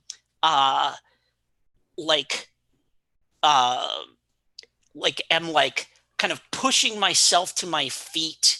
I'm holding the rope on one side to kind of, favor my bad leg. Mm-hmm. And this means that I've got, and then so I reach down and he's face down, and I grab him by the ankle and I pull hard, and he's pushing off the mat to do this. And I do like the Hulk Loki thing, right? Okay. We're like full rotation through the air, and wham, he slams down hard onto the mat on the other side. Which, that sounds like the prelude to a knockout. Yes. Let us have you roll 2d6. Okay, yeah. So let's do that. This is like a variation of my finisher, but oh yeah. But I think it counts as a variation. It always counts. Yeah. You always can reshape your finisher. I got 8. I'm going to spend 2 momentum to get me to that 10 that I need. Lift up.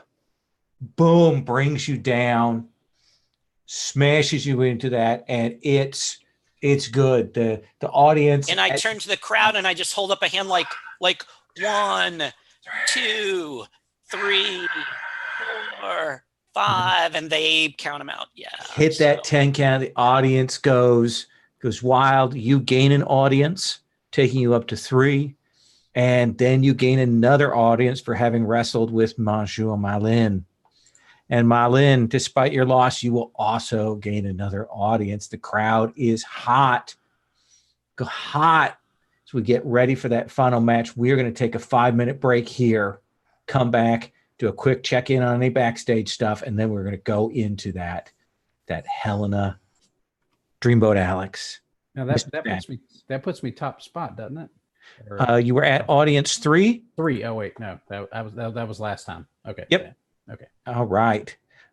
Maybe someone will bump Gardo out. We'll find out. But let's take 5, everybody.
Good match.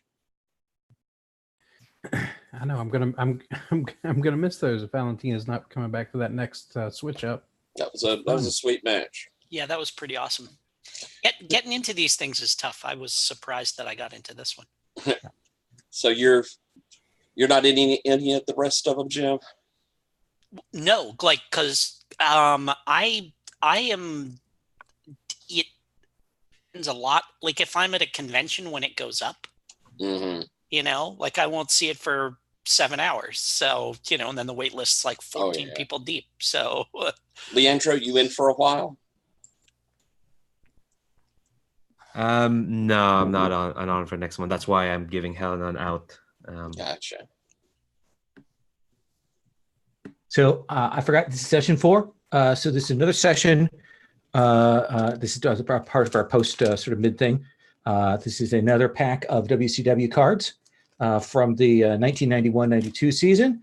And Arn Anderson, Flying Brian. May he rest in peace. Doom. Another El Gigante.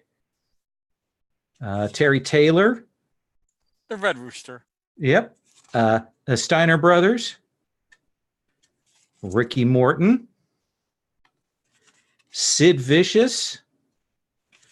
Like the third Doom card I have. Wow. They're pretty cool. Tommy Rich. Oh, this guy looks great. Dutch Mantel. Look at that. That is Dirty Dutch Mantel. And of course, for everybody at home, for their adolescence, Missy Hyatt. There we go. So that is our second of our 4 packs of WCW cards. Again, thank you to Tyler for having provided these props for our game. So we come backstage after this, essentially the backroom areas.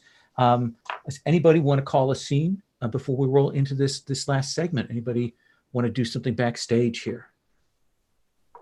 I don't hear anybody saying anything, so we're going to go ahead and roll into those promos there.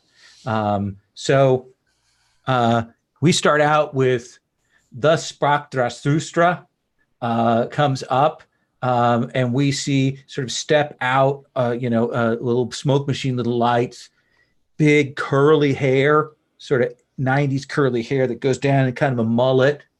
He's oiled himself up well. He's got golden pants on, wrestling boots, and it is Dreamboat Alex. He has shades. He has shades that are on there, and he's like, I have been victorious in the past over both of these wrestlers. They are nothing.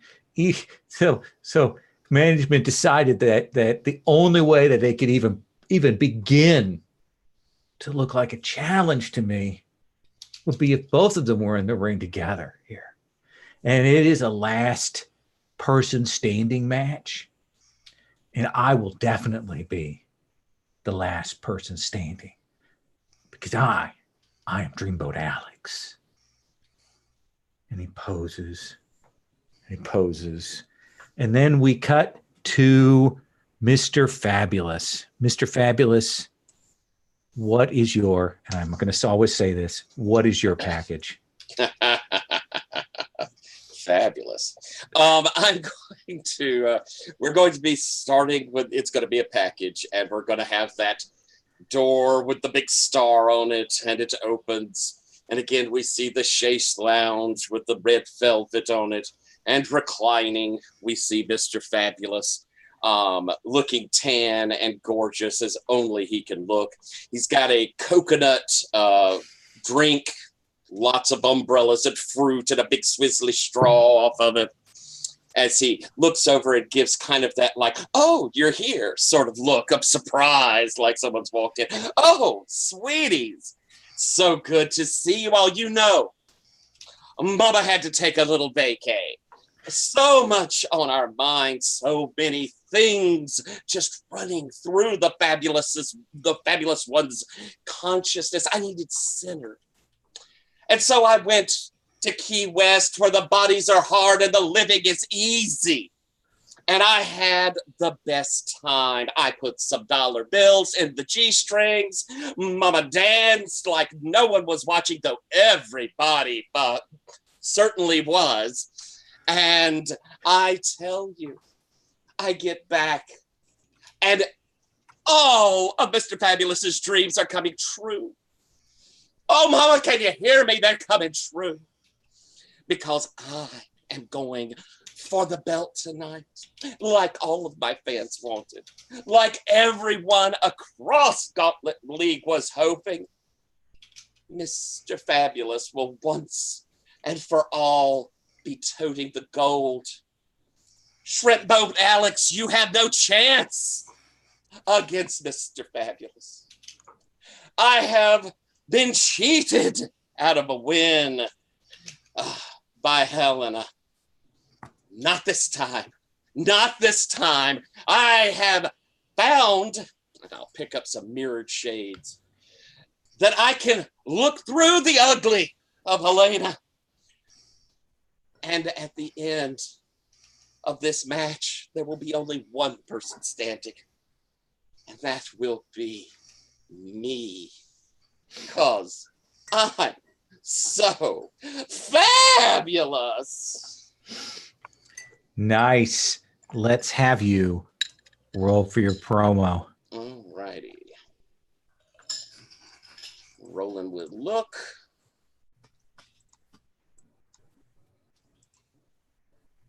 Boxcars, baby. Look at that. So you will get to pick two from that list. Yes. Let's do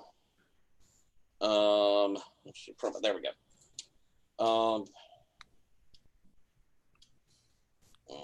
I've already at 4 heat with Helena, so I'll take a heat with that Dreamboat. Okay. And it's already last person standing, right? Yes. Okay. Do you want him to book a match for you against the big champ for next time? Oh, yeah.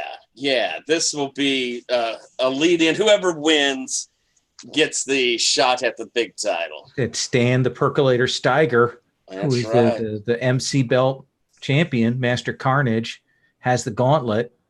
Okay.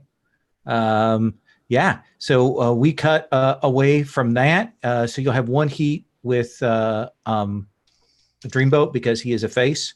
And we cut to Helena. Helena, what is your big promo?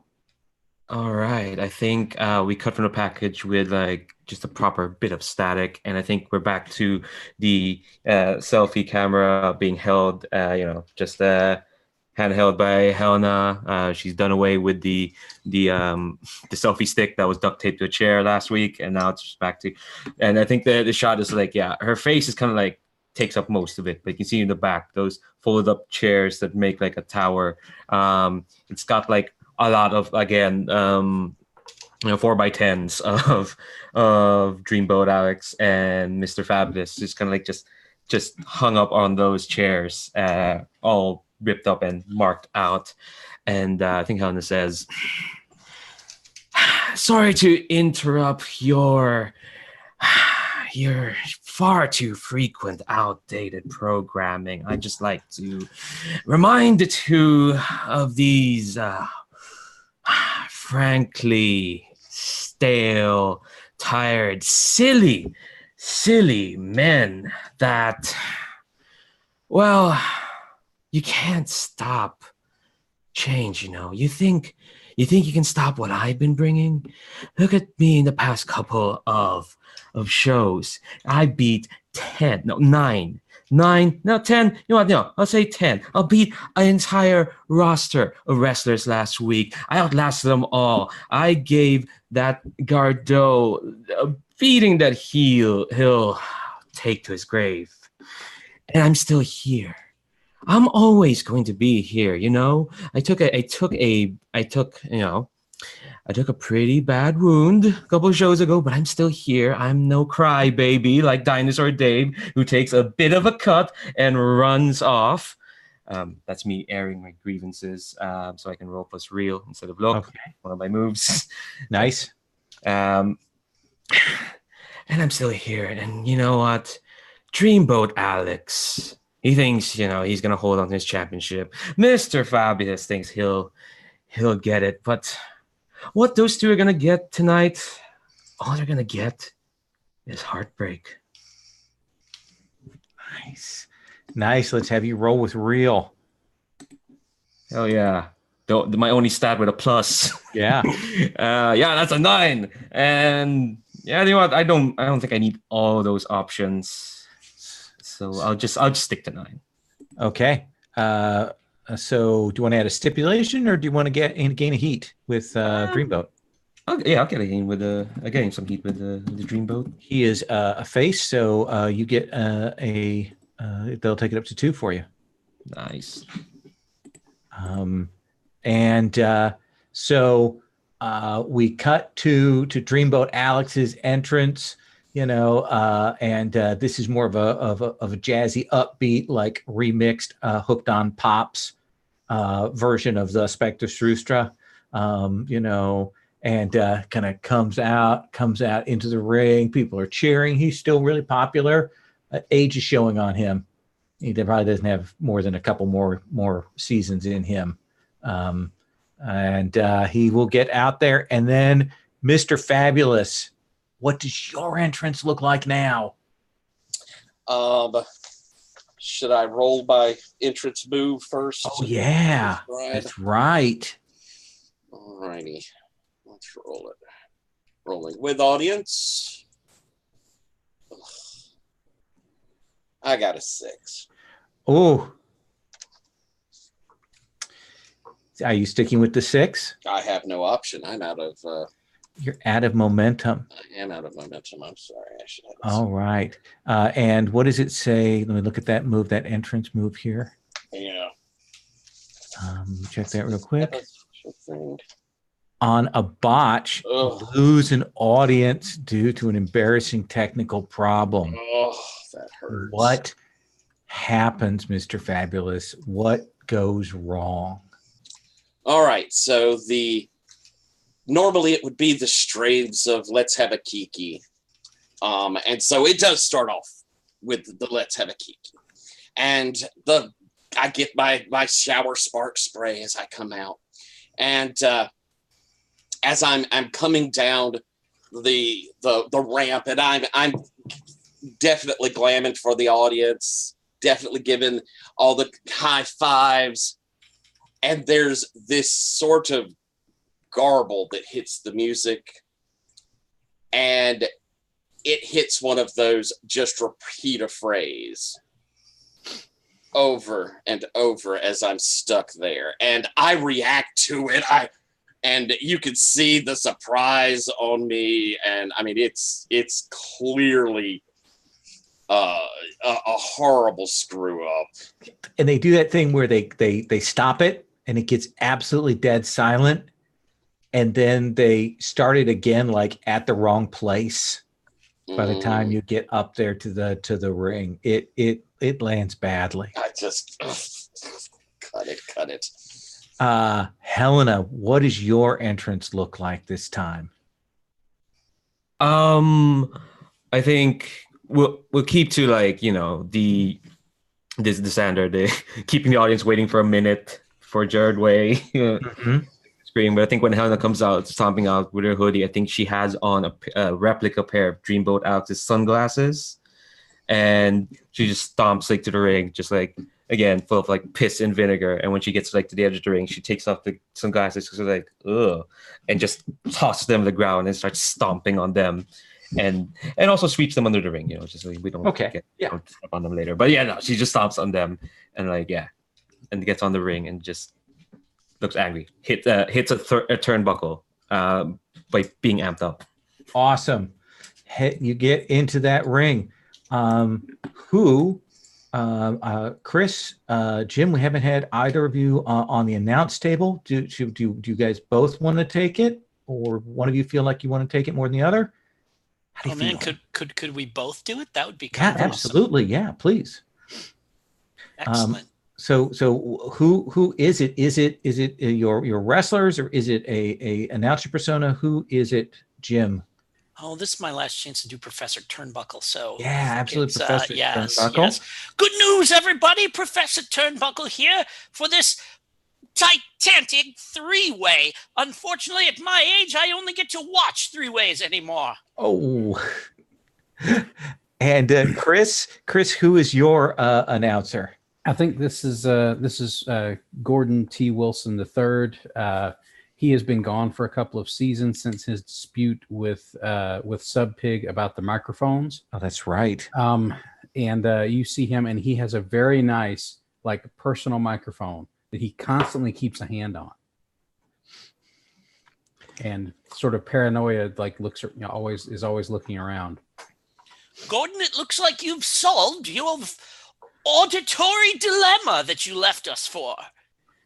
I believe I Sorry, have. it sounds like you've solved it. Yes. Oh. Yes, Professor. I have solved it. But more importantly, we have solved that sub-pig equation, which was very troublesome. But now I have my microphone back. It is properly licensed. It has been properly disinfected.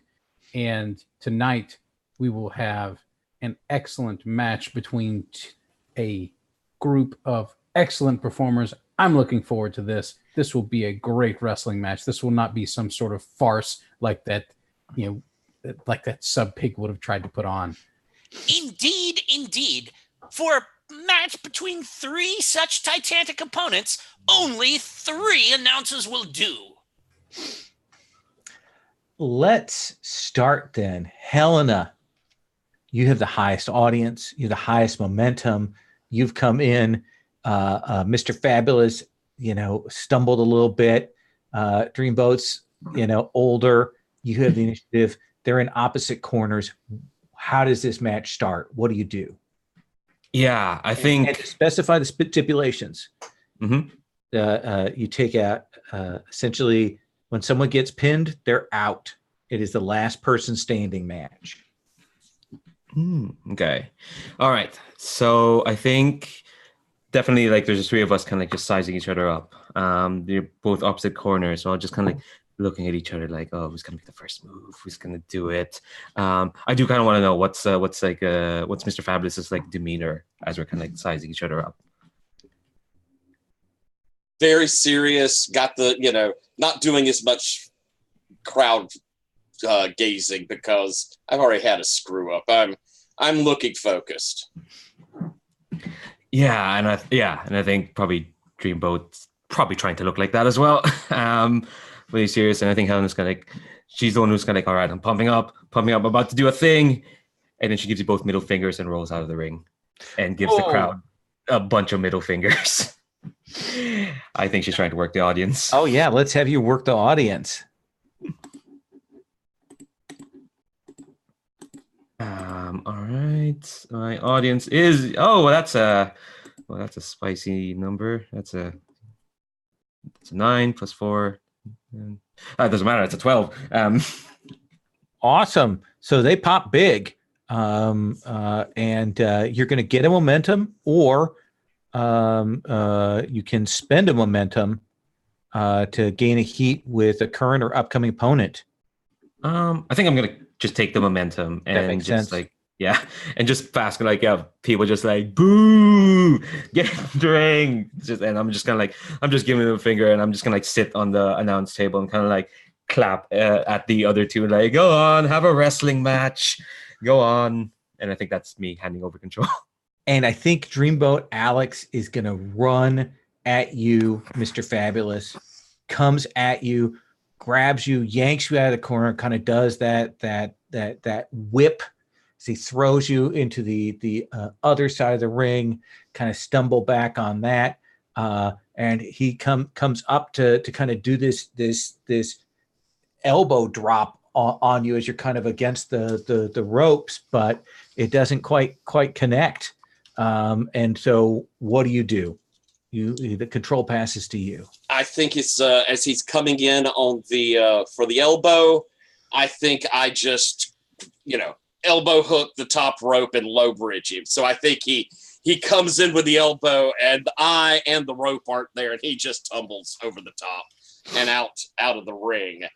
And yeah, 2 people out of the ring. You're up in there. What do you do? I give the audience what they came for. I flex. I look across. I gam it up, and I'm attempting to work the audience. Let's have you roll here. I am absent of momentum and not a very good wrestler, so I need to do a little of that. Let's see how it goes. Okay, that's a 9. So working the audience with a 9 means that you will gain a momentum. I shall. They're hot. They're hot. They like it. They're listening to you. Control passes. Who does it pass to? I think that, seeing me strutting, it's a good opportunity for Heartbreak to come in. Okay, Helena. Yeah, I think it's you're flexing, and people probably notice. Yeah, you tossed out Dreamboat, and Helena's gonna circle behind you and just kind of just knock you down. Not very scientific or anything. Just like a axe handle to to the back, and you're gonna fall down into the ground, into the mat. And I think what Helena's gonna do is she's kind of go out of the ring again, but kind of drag you towards the ring post and start smashing your leg against the ring post. Not trying to hurt you for real. This is this part of her shtick is just hitting you in the leg with the ring post, trying to So not yet breaking the rules. No, not yet. No, this is still in the realm of possibility. So does that seem like work? Yeah. Okay. I think this is a work. Let's have you roll.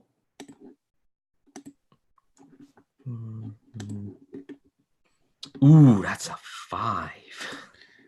Okay, we got a couple of announcers. Chris has raised his hand. So Gordon, let's cut to you.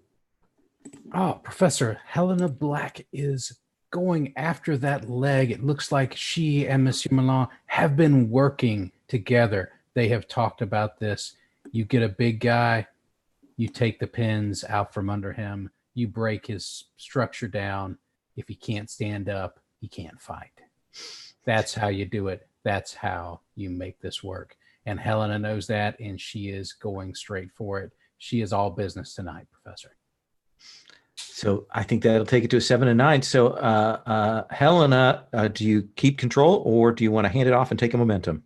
I'll take the momentum. Okay. I'm gonna need all that momentum whenever I try to break the rules. So Okay.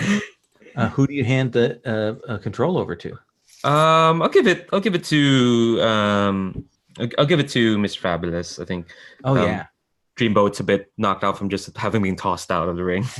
So how do you break out of that, Dreamboat? Oh, sorry, Mr. Fabulous. I think we get the multiple of that leg wrenched back, and people are giving a bit of the boo. Refs doing some counting, but I think as the as Heartbreak kind of gets it and cinches it in around the post, trying to hyperextend it, I think that Fabulous pulls back with the other leg and just plants one in her forehead, bam, kicking her in the head, and will quickly climb up from that, kind of limping, and as Heartbreak gets up, gonna run to the other side, bounce off the rope, and suicide slide in towards try and catch Heartbreak in the chest, sliding underneath the bottom rope, planting both feet into her chest. Does that sound like body, or is this something you guys worked on? I don't know. Is that something we feel like we spent time? I don't know if this is our big spot. I think we've probably got things we have planned, because we talked about showing you off. Let's have you roll with body then. All right. So let's see here. Pop that up. How about a decent roll? That's a decent roll. That is a 10 or 11. All right. So tell us what that ends up looking like. You keep control and you get a momentum. Yes, and I needed that momentum. So I think the slide I carry through with it, catch her really good solid in the chest.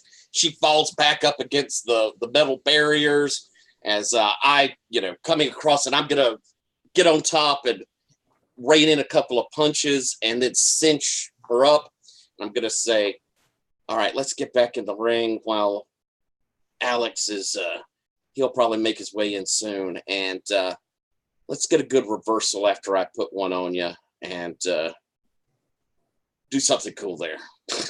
And so I'll come up off the ride and punch, pick her up, roll her in, and I'm going to try and get one more spot in before I'll turn over. Okay. So she's rolled into the middle. I'm going to climb up to the top rope at the turnbuckle. Going to give a kind of up from my belly button, almost gold dust sort of rub. Boom. Fabulous. And then big frog splash off to try and land there. All right. Let's have you roll. That's probably work. Unless we think that's the big, well, no, I don't think so. Okay, it's up to you. What do you think? Do you think that that's pretty big? You're talking a big jump off that turnbuckle. I think that's reasonable. It's a dangerous spot. And it's supposed to be leading into you taking over. So yeah, okay. Mm-hmm. So we'll have this work as that heat roll and rolling it. That gets me to a nice solid number 12. So the 10 plus. You take a momentum and you keep control. Okay. So as I frog splash out, I do again the Eddie Guerrero thing. I mean, obviously hurt me too. I roll around, but since I did manage to hit it, I do manage to get to my feet first, kind of pull Helena up, and I'm going to throw her back to the turnbuckles and come in, and it looks like I'm going to do big corner splash, but I'm going to turn over, and I do have the clear advantage, I think, in this one. Okay, so you're kind of showing her mercy. That's the thing to get the momentum on that is you're kind of publicly, yeah. Oh. Yeah, it's a little bit different than I realized. I went back and looked at it this week. Gotcha. Essentially show how you have the upper hand and then you kind of let her catch her breath there. Now you can do it and not get momentum. If you want the momentum, we got to have you kind of describe that spot. Gotcha. Okay. Okay, then I know how I'll handle it. Sure. I'll come in for the frog splash and it'll hit. But as I turn back, as is my usual sort of thing, I'm going to mug to the audience, and we'll actually go over and in my corner and kind of reach down underneath the setting there, and I'm pulling out. I have those plastic coconut drinks you could get at like the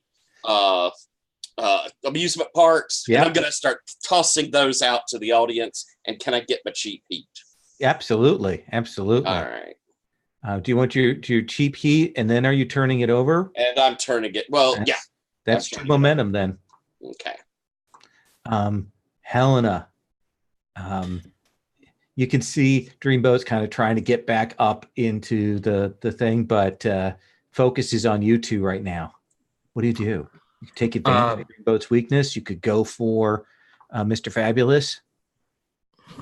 I think, I'm still on the corner. While the attention's kind of like Dreamboat's getting back up, the attention's kind of like on Fabulous throwing those coconuts at the audience. I think as all their attention's away, I think Helena's gonna take advantage and try to take off the turnbuckle padding. Ooh. Yeah. What rules? It's a three-way last person standing. Is there even any rules? Let's have you roll with look. If you're doing the turnbuckle, you're breaking the rules here. This is one of your moves. We haven't seen this yet. Mm-hmm. Oh, I did try it. I think once. I tried to hurt a referee. Okay. But I got caught. Let's see how this is. Okay. All right. Cool. That's a 7. Good. So pick one. You get away with it and gain momentum, or you don't and you gain a heat. Ooh, I think I'm gonna get away with it. Okay. Turnbuckle pad is off. Rules. So who do you pass control to? Poor Dreamboat hasn't had a chance to get a bit in. He's the champ. I'll make him a bit good. 'Cause otherwise, who are we beating? Some chump? So I think the thing is that Dreamboat comes in as you're finishing up with the pad, grabs onto you, kind of throws you at Mr. Fabulous, kind of knocks the drinks out of the hand, gets you kind of both in that corner, and does that running, elbows out, smashes onto you, and then that smashes onto Mr. Fabulous, and then he does these chops that hit both of you. 1, 2, 3, and does that, and you're down. And you see him see that you have that turnbuckle pad in your hand, kind of looks back, sees it, and grabs and kind of goes to throw you at the exposed turnbuckle pad. And Mr. Fabulous will hand control to you. So he's throwing me into the... No, he throws Helena towards the other corner where she has the turnbuckle has been exposed. Oh, no. All right. So I think that, there's the cell. I'm sure Helena sells the bad turnbuckle. We've got the grab to the back, the flop around. Since Dreamboat was kind of distracted there, I think I'm going to come up and just double axe handle into the back of him since he'd forgotten me for the moment. And as he staggers but probably doesn't fall, I'm going to do a drop kick onto him, staggering back into the ropes, and he's going to kind of slump down to the ropes. Are you going to pin him? Are you going to take him out so it's just you and Helena? Ideally, I want to give Helena the big spot on the hit there, because perfect. Okay. Then I get the win later. So I think what I'm going to do is he's over the rope. I'm coming in. I'm dropping the couple of pops into the forehead to make sure he's stunned. I get him up, get him to the center, and I'm going to lariat, or I'm going to throw him into the corner. So I have to do a big turn to get the right angle, put him in there. He hits, he drops down, and that's when I go to the other side to do the bucking Bronco land, which is basically I go running across the ring and jump up so my butt lands right on his chest. My legs go to the other side of the ropes, and I go and bounce up and down on his chest with my hiney in the bucking Bronco. And you hear him go, "Oh, we got to finish my side of this quick." Well, Helena's going to get you here in a sec. Okay, just get her over here. I think I pulled something. Oh, okay. Well, okay. And I'm guessing that's athletic ability. So yeah, let's do that. All right, so rolling body. That's an 8. That is an 8 on athletic feat. It's a cool move, but you show the strain, gain a momentum. I don't know if it was an athletic feat. I just think it was. I was using the move for body. Body. In that case, then pass control and take a momentum. Did you want me to? Do you want to get put over for that? No, I'm happy to turn over here. I appreciate it. Cool. Okay. Yeah. So I'm going to take the momentum, and I think as I hop off since I'm going to be turning over control. I think that I pull him up and I whip him out of the corner, and that's when I'm going to turn over control, because that'll give Helena motion for Helena. Tell me, how do you take out Dreamboat? Ooh, I think we got a glimpse of this last week, and we'll get one little glimpse of this, which is like Mr. Fabulous, throws out Dreamboat, and I think just from out of nowhere, from out of the camera, Helena has gotten on the top rope and done a drop kick onto Mr. Fabulous just to get him out of the way, and Helena kind of stands up and again looks pissed and takes poor Dreamboat. I don't know that he pulled something, but I'm not trying to hurt him. But I am gonna toss him into the exposed turnbuckle, and he's gonna bounce off it, really in pain. And his back is to me, and as he's going back, I'm going to apply the Death Wish on him. Let's have you roll. This will be just a wrestling move, but we'll definitely take him out, unless something goes terribly wrong. I have a lot of momentum. It's fine. Yeah, I could drain that off. Let's roll with a body. All right, my body is not great, but I rolled a 7 anyway, so it's still good. It's still good. Okay, so you spend a momentum to take it back up to 7. No, sorry, I rolled an 8 and I already took out the minus 1. Perfect. So so you want to hand off control? I'll just describe how to take out Dreamboat, and then we'll set up, and then I'll give it back to Mr. Fabulous. So yeah, back turned, and I put him on the Death Wish, which is a reverse Bloody Sunday. Shout outs to Finn Balor / Prince Devitt, which is basically you kind of wrap him up in a reverse DDT, his back of his head down to the mat, lift him up, which people didn't expect Helena could probably do, because Dreamboat seems to be a bit of a boat. And lands him down, knocks him out, pin him. 1, 2, 3. Dreamboat's out. We're getting a new champion tonight. And it comes back to you, Mr. Fabulous. Then it's just the two of you as they get Dreamboat out of the ring. He is out of the competition. Okay, I think I definitely waited until, I didn't try to interrupt that count. I definitely wanted Dreamboat out. So you could kind of see the calculating, the stalking from Mr. Fabulous. So that as they finish the count and they're pulling Dreamboat out and Helena gets up in preparation, I think I'm going to catch probably with a lariat just to do a knockdown. Go in for an arm bar and whisper in, say, why don't you let me have it for a while? Then I'm going to get, if you don't mind, I want to get off the finisher there as kind of a comeback. Good for you.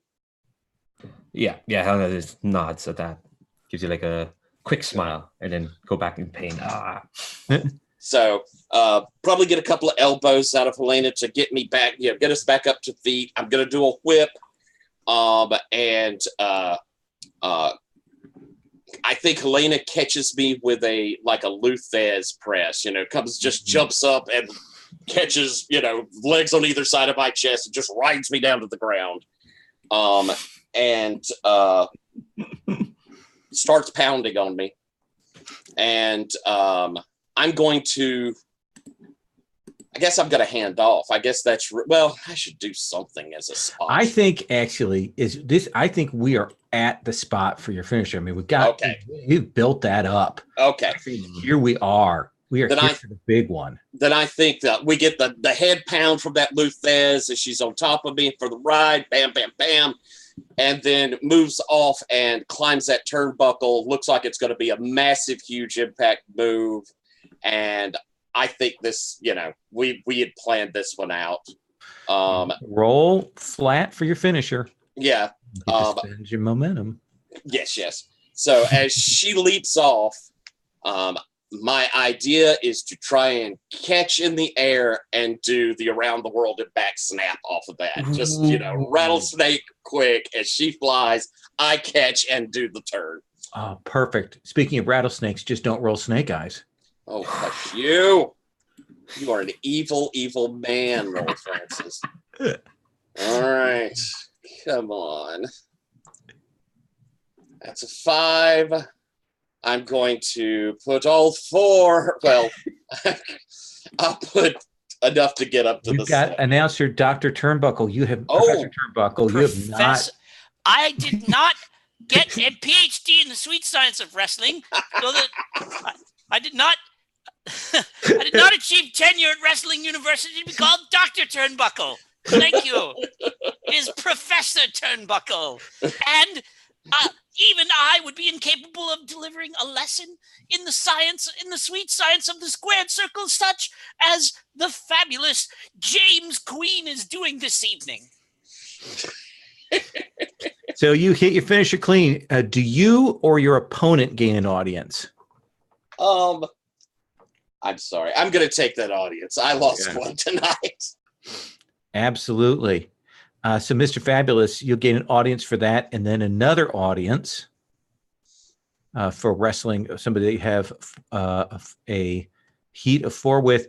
And Helena, you will go and take the top spot. Baby. Even though you lost the match, you will go to top spot. Gardeau gets knocked down. But Helena is at the top spot. We will see the audience going wild. We see them bring out the DM belt. It's in silver. It's not the gold. It's not the gauntlet, but it is a nice belt that they will bring out and they will hand to you, Mr. Fabulous. I take it, and I've got the full emotion going on. I've worked so hard to get here. But I think, especially since I've had that moment where I talked with Helena, and I know that she's planning this walkabout, I'm going to lean down with the belt. And if you go with me, Helena, I'm going to raise your hand up too, holding up the belt. Generous in victory. Helena, do you go along What do you with think? I think probably like you have your hand out and Helena's part of her is like play acting like, I'm not going to take this. But part of her is just like, God, this would be nice. And I think there's like a moment like looking at the crowd, just like, they try to put like surly look. And she'll take your hand. Oh, yes. Raises your hand up. Can we consider that a feud has ended? Since absolutely. Absolutely. That's part of the reason we did this. Malin, also your feud is ended with Valentina. Don't forget, too. Advances. What does that get you? When a feud is successfully ended, both you and Valentina get an advance. Oh, wow. Yeah, Fantastic. yeah. That's one of the other ways to get an advance is to end a feud successfully, to get a belt, or to hit 5. I would like to, if you guys don't mind, because we have 3 of our wrestlers not returning. Usually I cut the show like at the end of the last match and we go to the credits, but I want to give each of the wrestlers who are not coming back a chance to do a scene or to give us an epilogue for their characters, just so we can get a sense of where they might go. Are they still here, or they go somewhere else? Let's hear that. Let's go ahead and start with Valentina. Valentina, who had a pretty good show today. I did. I had a really good show. I've got this, like, my face is on everything and stuff like this. But I think I'm gonna it's like late. You know what? Maybe it's afterwards. And we're all leaving. Mm-hmm. And I'm kind of hanging out there, like, just sort of leaning against the wall when Gardeau walks out. Okay. And I come up to him and I just sort of hook my arm through his arm. And I say, I know that this whole championship thing is important to you, but I also know that when you said that, you had a concussion. And you might still have one now, so I may be taking advantage of you here, but I'm going to do it anyway. This is not you're, and I kind of like point back at the arena, it's our home arena, but like all of that stuff that we described where it's like kind of ramshackle and sort of half fallen down and stuff like that and everything. And I point at the marquee that says Gauntlet League Wrestling. And I said, there should be a sign with your name on it. Not just your name, but I think I thought of a gimmick for us. And I and I kind of like sheepishly grin, and I pull my coat open, and I'm wearing like a Zatanna style, like a cut off, tuxedo with like the fishnets and stuff like that and everything. And I kind of reach in and I do a little snap, and I've got one of those pop out magician's hats, and I kind of put it on my head, and I say, how about if you had an assistant that could saw you in half? Gardo, let's cut to you on that. Either your reaction or down the road. What do we see for your epilogue here? Yeah, I'm going to go with reaction because I was actually thinking something very similar. I think, you give that whole proposal. And I really want there to be like a couple of beats of just total silence, and like I have no idea what you're gonna say. Yeah. I think there's a couple seconds there where Gardo even reaches back and is like, wait a second, did I imagine that? Am I still like way out of it? And Gardo actually pulls out that coin that he won. And he's like, well, funny thing is, I looked through the contract. I can cash this in anytime. So I'm going to take a rain check on this whole championship thing. And I think you and I just go become famous. Nice. Helena, what is your epilogue? I think it's a bit of a montage. It starts off with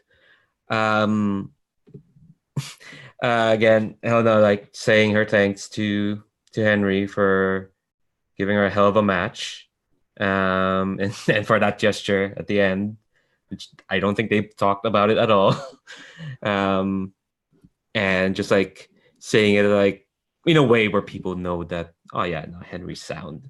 And then the next shot is Helena, Liz, sheepishly explaining to Wolf that, yeah, I know you've invested quite a bit in me, but I'm going on an excursion. I have to go grab my sister and train her upright. We're gonna be off to Europe for a bit, just because part of that is kind of doing what Kraken and Demlot are doing, but unlike them, I promise I'll be back. Just tell me, Helena, you're not gonna go work for your dad, right? Look, if I play it right, not only will I never work for him, but they'll probably lose another one. You might gain another one. Okay. Another wrestler. I just want to make sure of that I don't care if you don't wrestle for us, but I don't want you wrestling for your dad. No problem, Wolfie. I think, and the next shot is, and here is where I think is probably wherever she ends up in Europe, which is, I'm sorry, I'm gonna have to plug my home promotion.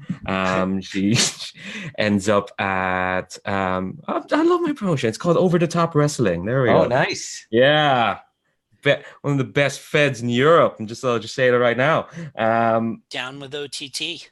Huh? Exactly. And I think even how the angle is, that the current women's champ is cutting a promo saying how fans are appreciative of OTT, and then it's her running in and smashing a sign on the back of her on her back. The sign says "Down with OTT." Thanks, Jim. I'm going to take that. And nice. Yeah, and that's where Helena is for now. Perfect. She might come back to Gauntlet League, but for now, she's off in Europe. And we know that Mr. Fabulous has the belt. That's going to be great. And a lineup for the belt. Malin, what is the sinister? I think we have to have at least a sinister bit here at the end of this. You're coming back next time, in the midst of all this celebratory stuff. What do we see? How do we know that Malin is preparing something? I think you have this sort of promo. You see his little interview room. You see his perfect chair. Looks like it's been broken. And you see him like holding up the pieces, and his hair is disheveled, like it's a complete mess. And he says, "They think they have beaten Milan, but they are wrong. They do not know what they have unleashed." And he turns slowly so that the camera can focus on the broken half mask he's got on again. Because après moi, la deluge. And we will cut to black on that. And that is the end of that episode. Okay, that's pretty sweet for me as an MC. If you don't mind, let's do a quick stars and wishes just to kind of wrap a bow on this thing for this session. Let's kind of do the same order we just went in. Jim, I'm going to start with you. Oh man, stars for like start with star to you, Lowell, for letting me switch playbooks midstream. And everybody else was super cool about that too. So thank you. I mean, it was kind of the way I was playing anyway.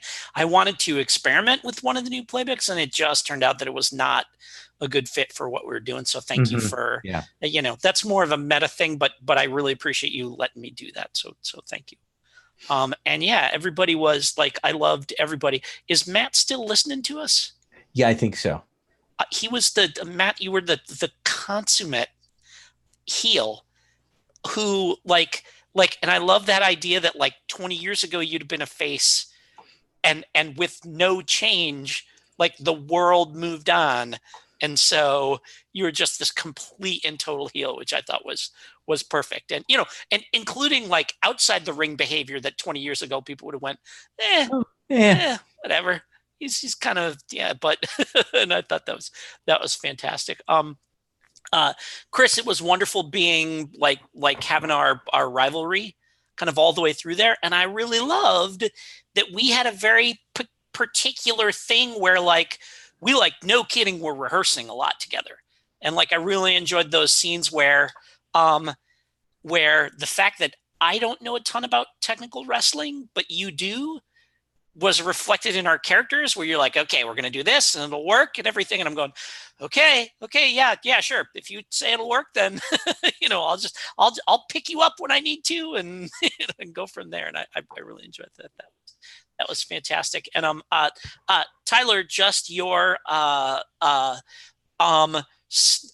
wonderfully skating the edge of, like you said, kind of, that sort of your character who's a face now who would have been a heel 20 years ago, which is kind of the flip side of that. And that was fantastic. And I want to believe that you spent a lot of time workshopping and like pre-writing all those awesome lines you came up with, because it was solid. Yeah it was fantastic. Leandro, always a pleasure to play with you. I enjoyed. Our characters didn't have a heck of a lot of interaction with each other, actually. I mean, it was mostly me and Milan, well, and Gardeau certainly, but I go first, so I get to say that you just pulling your dad out of your ass like that. Yeah, was brilliant. That was totally fantastic. Yeah, and really made our day for I think everybody's day for the whole thing there and stuff. And Robert, thank you so much for actually letting me slip a romance plot into this, which was fantastic, and just that was just a perfect capstone to this, and a great way for either or both of us to come back at a later date and stuff like that after the Vegas show closes and everything. So Absolutely. just wonderful all the way around the horn. So Robert, let's throw it to you. Yeah, I really want to give stars. I mean, just in general, like anybody actually letting me play a wrestling magician. I loved how it worked for the most part, and like some of you played off of it really well. Like I know there was during the one match last session when Jim, had me pulling coins out from behind people's ears and flipping them and all kinds of random stuff like that. So I really appreciated the that you guys all helped play into that character. That, of course, yeah, a magician wrestler. I love it. And also, yeah, letting me come up with the reverse, I don't know, the Pandora's box match, the reverse shark cage ladder match with a treasure chest inside. Like, that's peak wrestling, really, for me. Awesome. I'm glad you dug it. I really am. Leandro. Yeah. Wrestling. I've written that down. That's going to pop up again. So I said it again. My internet broke up. Sorry, say that again. I said over the top wrestling. I've written it down. I will definitely reference it again in the future, so we can cross promote. Yes, please. Well, they don't need me to promote them. They're doing fine, but they're great. But okay, enough about them. Geez. I don't know. Like most of the stars I wanted to give was like to each person. Like just come up with just some fabulous sort of wrestlers. Like I'm definitely. There were times where I definitely feel like I'm more this generation who are not into the silly gimmicks, but the silly gimmicks are great. I love Valentina Time Traveler, and I know like I do wish. Slight wish. I wish we got to interact more, especially after the whole head busting thing. But things happen. I think my main stars to like just people just running with all sorts of ideas and all sorts of things, setting up their own plots, like looking out and trying to figure out other stuff, like stuff I didn't expect. Like tonight, I didn't expect the whole thing with Dave. I didn't expect first session getting busted open and all that. That's great. And just that sort of stuff. I've not played Worldwide Wrestling in a while. I just didn't expect it to be so fluid. And I think Big Star Low to like just making sure it all just keep this plate spinning, and getting everyone spotlights and getting everyone to just show off their great like character work, like. And also, another quick start to the announcers. The announcers are great. Yeah, good announcers tonight. Yeah, great. Not just tonight, but like last week as well. Robert did the Christian guy. Oh, that's right. That was so good. And Dave pulled out the Padisha, whatever. Oh, yeah, the Padisha professional wrestling. Yeah. Love those announcers. They're great. This has been fun. Awesome. Tyler, good to have you back this week. Yeah, I wish I'd have been here last week. Y'all were awesome. I watched. It was phenomenal. I never miss a Worldwide Wrestling little run, so I enjoyed seeing y'all. It was wonderful. Big stars to all of these characters. I thought that Valentina was really interesting. There was a nice realness to the things outside the stage of the ring. It was really well done. There was a very full-fledged character person there. And then in the ring, really cool stuff. It was really neat. Robert, that concept is phenomenal. And how you played with it was just, it was spot on. It was so interesting. It did harken back to a wrestling type that, I think unfortunately doesn't get used enough. That sort of, I wrestle just because, but really I'm a magician. I think that's just brilliant, and so many funny, wonderful moments with it. And the chemistry between you and Dallas, honestly, was amazing. I mean, there was really good chemistry there. Yeah. Stars to Matt with the, his affrontedness at your, what you did was great. And you just egging him on more and more, just poking at that wound over and over again was brilliant. Chris, I always love playing with you. You have such a great knowledge of what's going on. Your matches are always so pretty. They always have such a nice feel. It's always a pleasure playing with you, and I'm so glad I get to play with you quite often in this game, because you're so spot on with it. And Leandro, I really love the relationship that Helena and Mr. Fabulous had. I just thought there was a real friendship there that was kind of cool. We carried it all the way through the sessions, and I thought it was really, really nice. It was, kind of that two people that just respect each other and aren't out to screw each other over. And I thought that was really nice. And it made a counterpoint to a lot of the hostilities and all the other stuff that we had two people that you could kind of depend on a scene where they're not really going to dick each other. It's just a really nice thing going on there.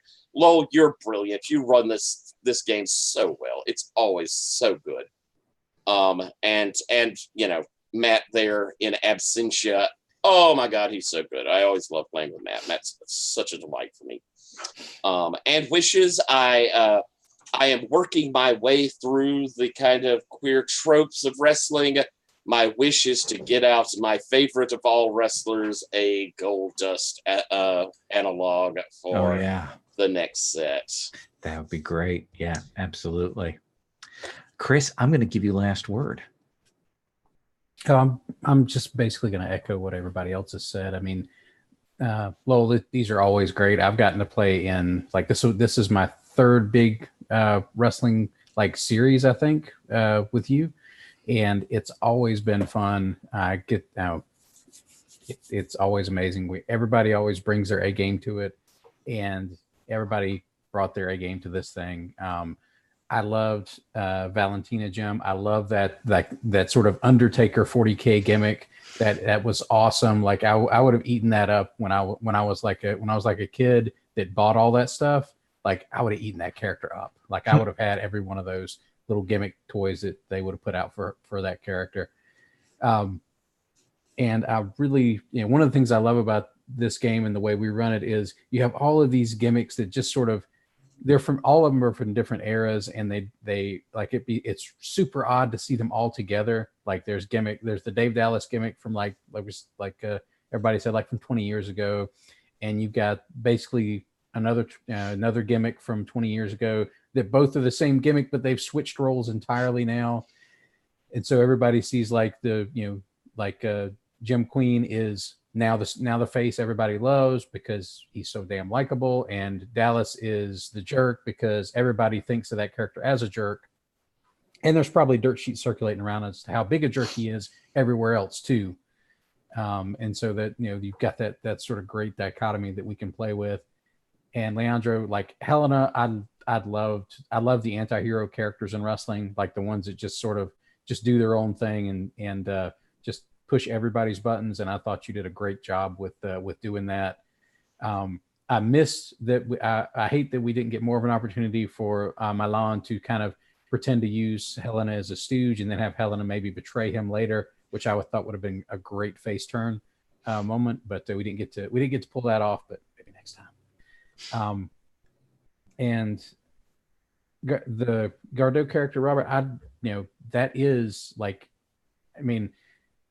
that's a character there's only two guys I think currently that are even trying to do the clown style of wrestling, that I know of. And the magician gimmick, honestly, I can't believe that hasn't been done more. Yeah. Because it's so cool. All of the stuff that you can come up with, all of the tricks you can have in the match to get huge, cheap pops. I can't believe it's not done more. And you played it up just the way I would love to see that played up. It was great. And, Matt, he's not here, but he brings everything to the table every time. Every character that he's brought in. Sub Pig was the first time I encountered that character. I still have that T-shirt. I'm wearing it now. Yep.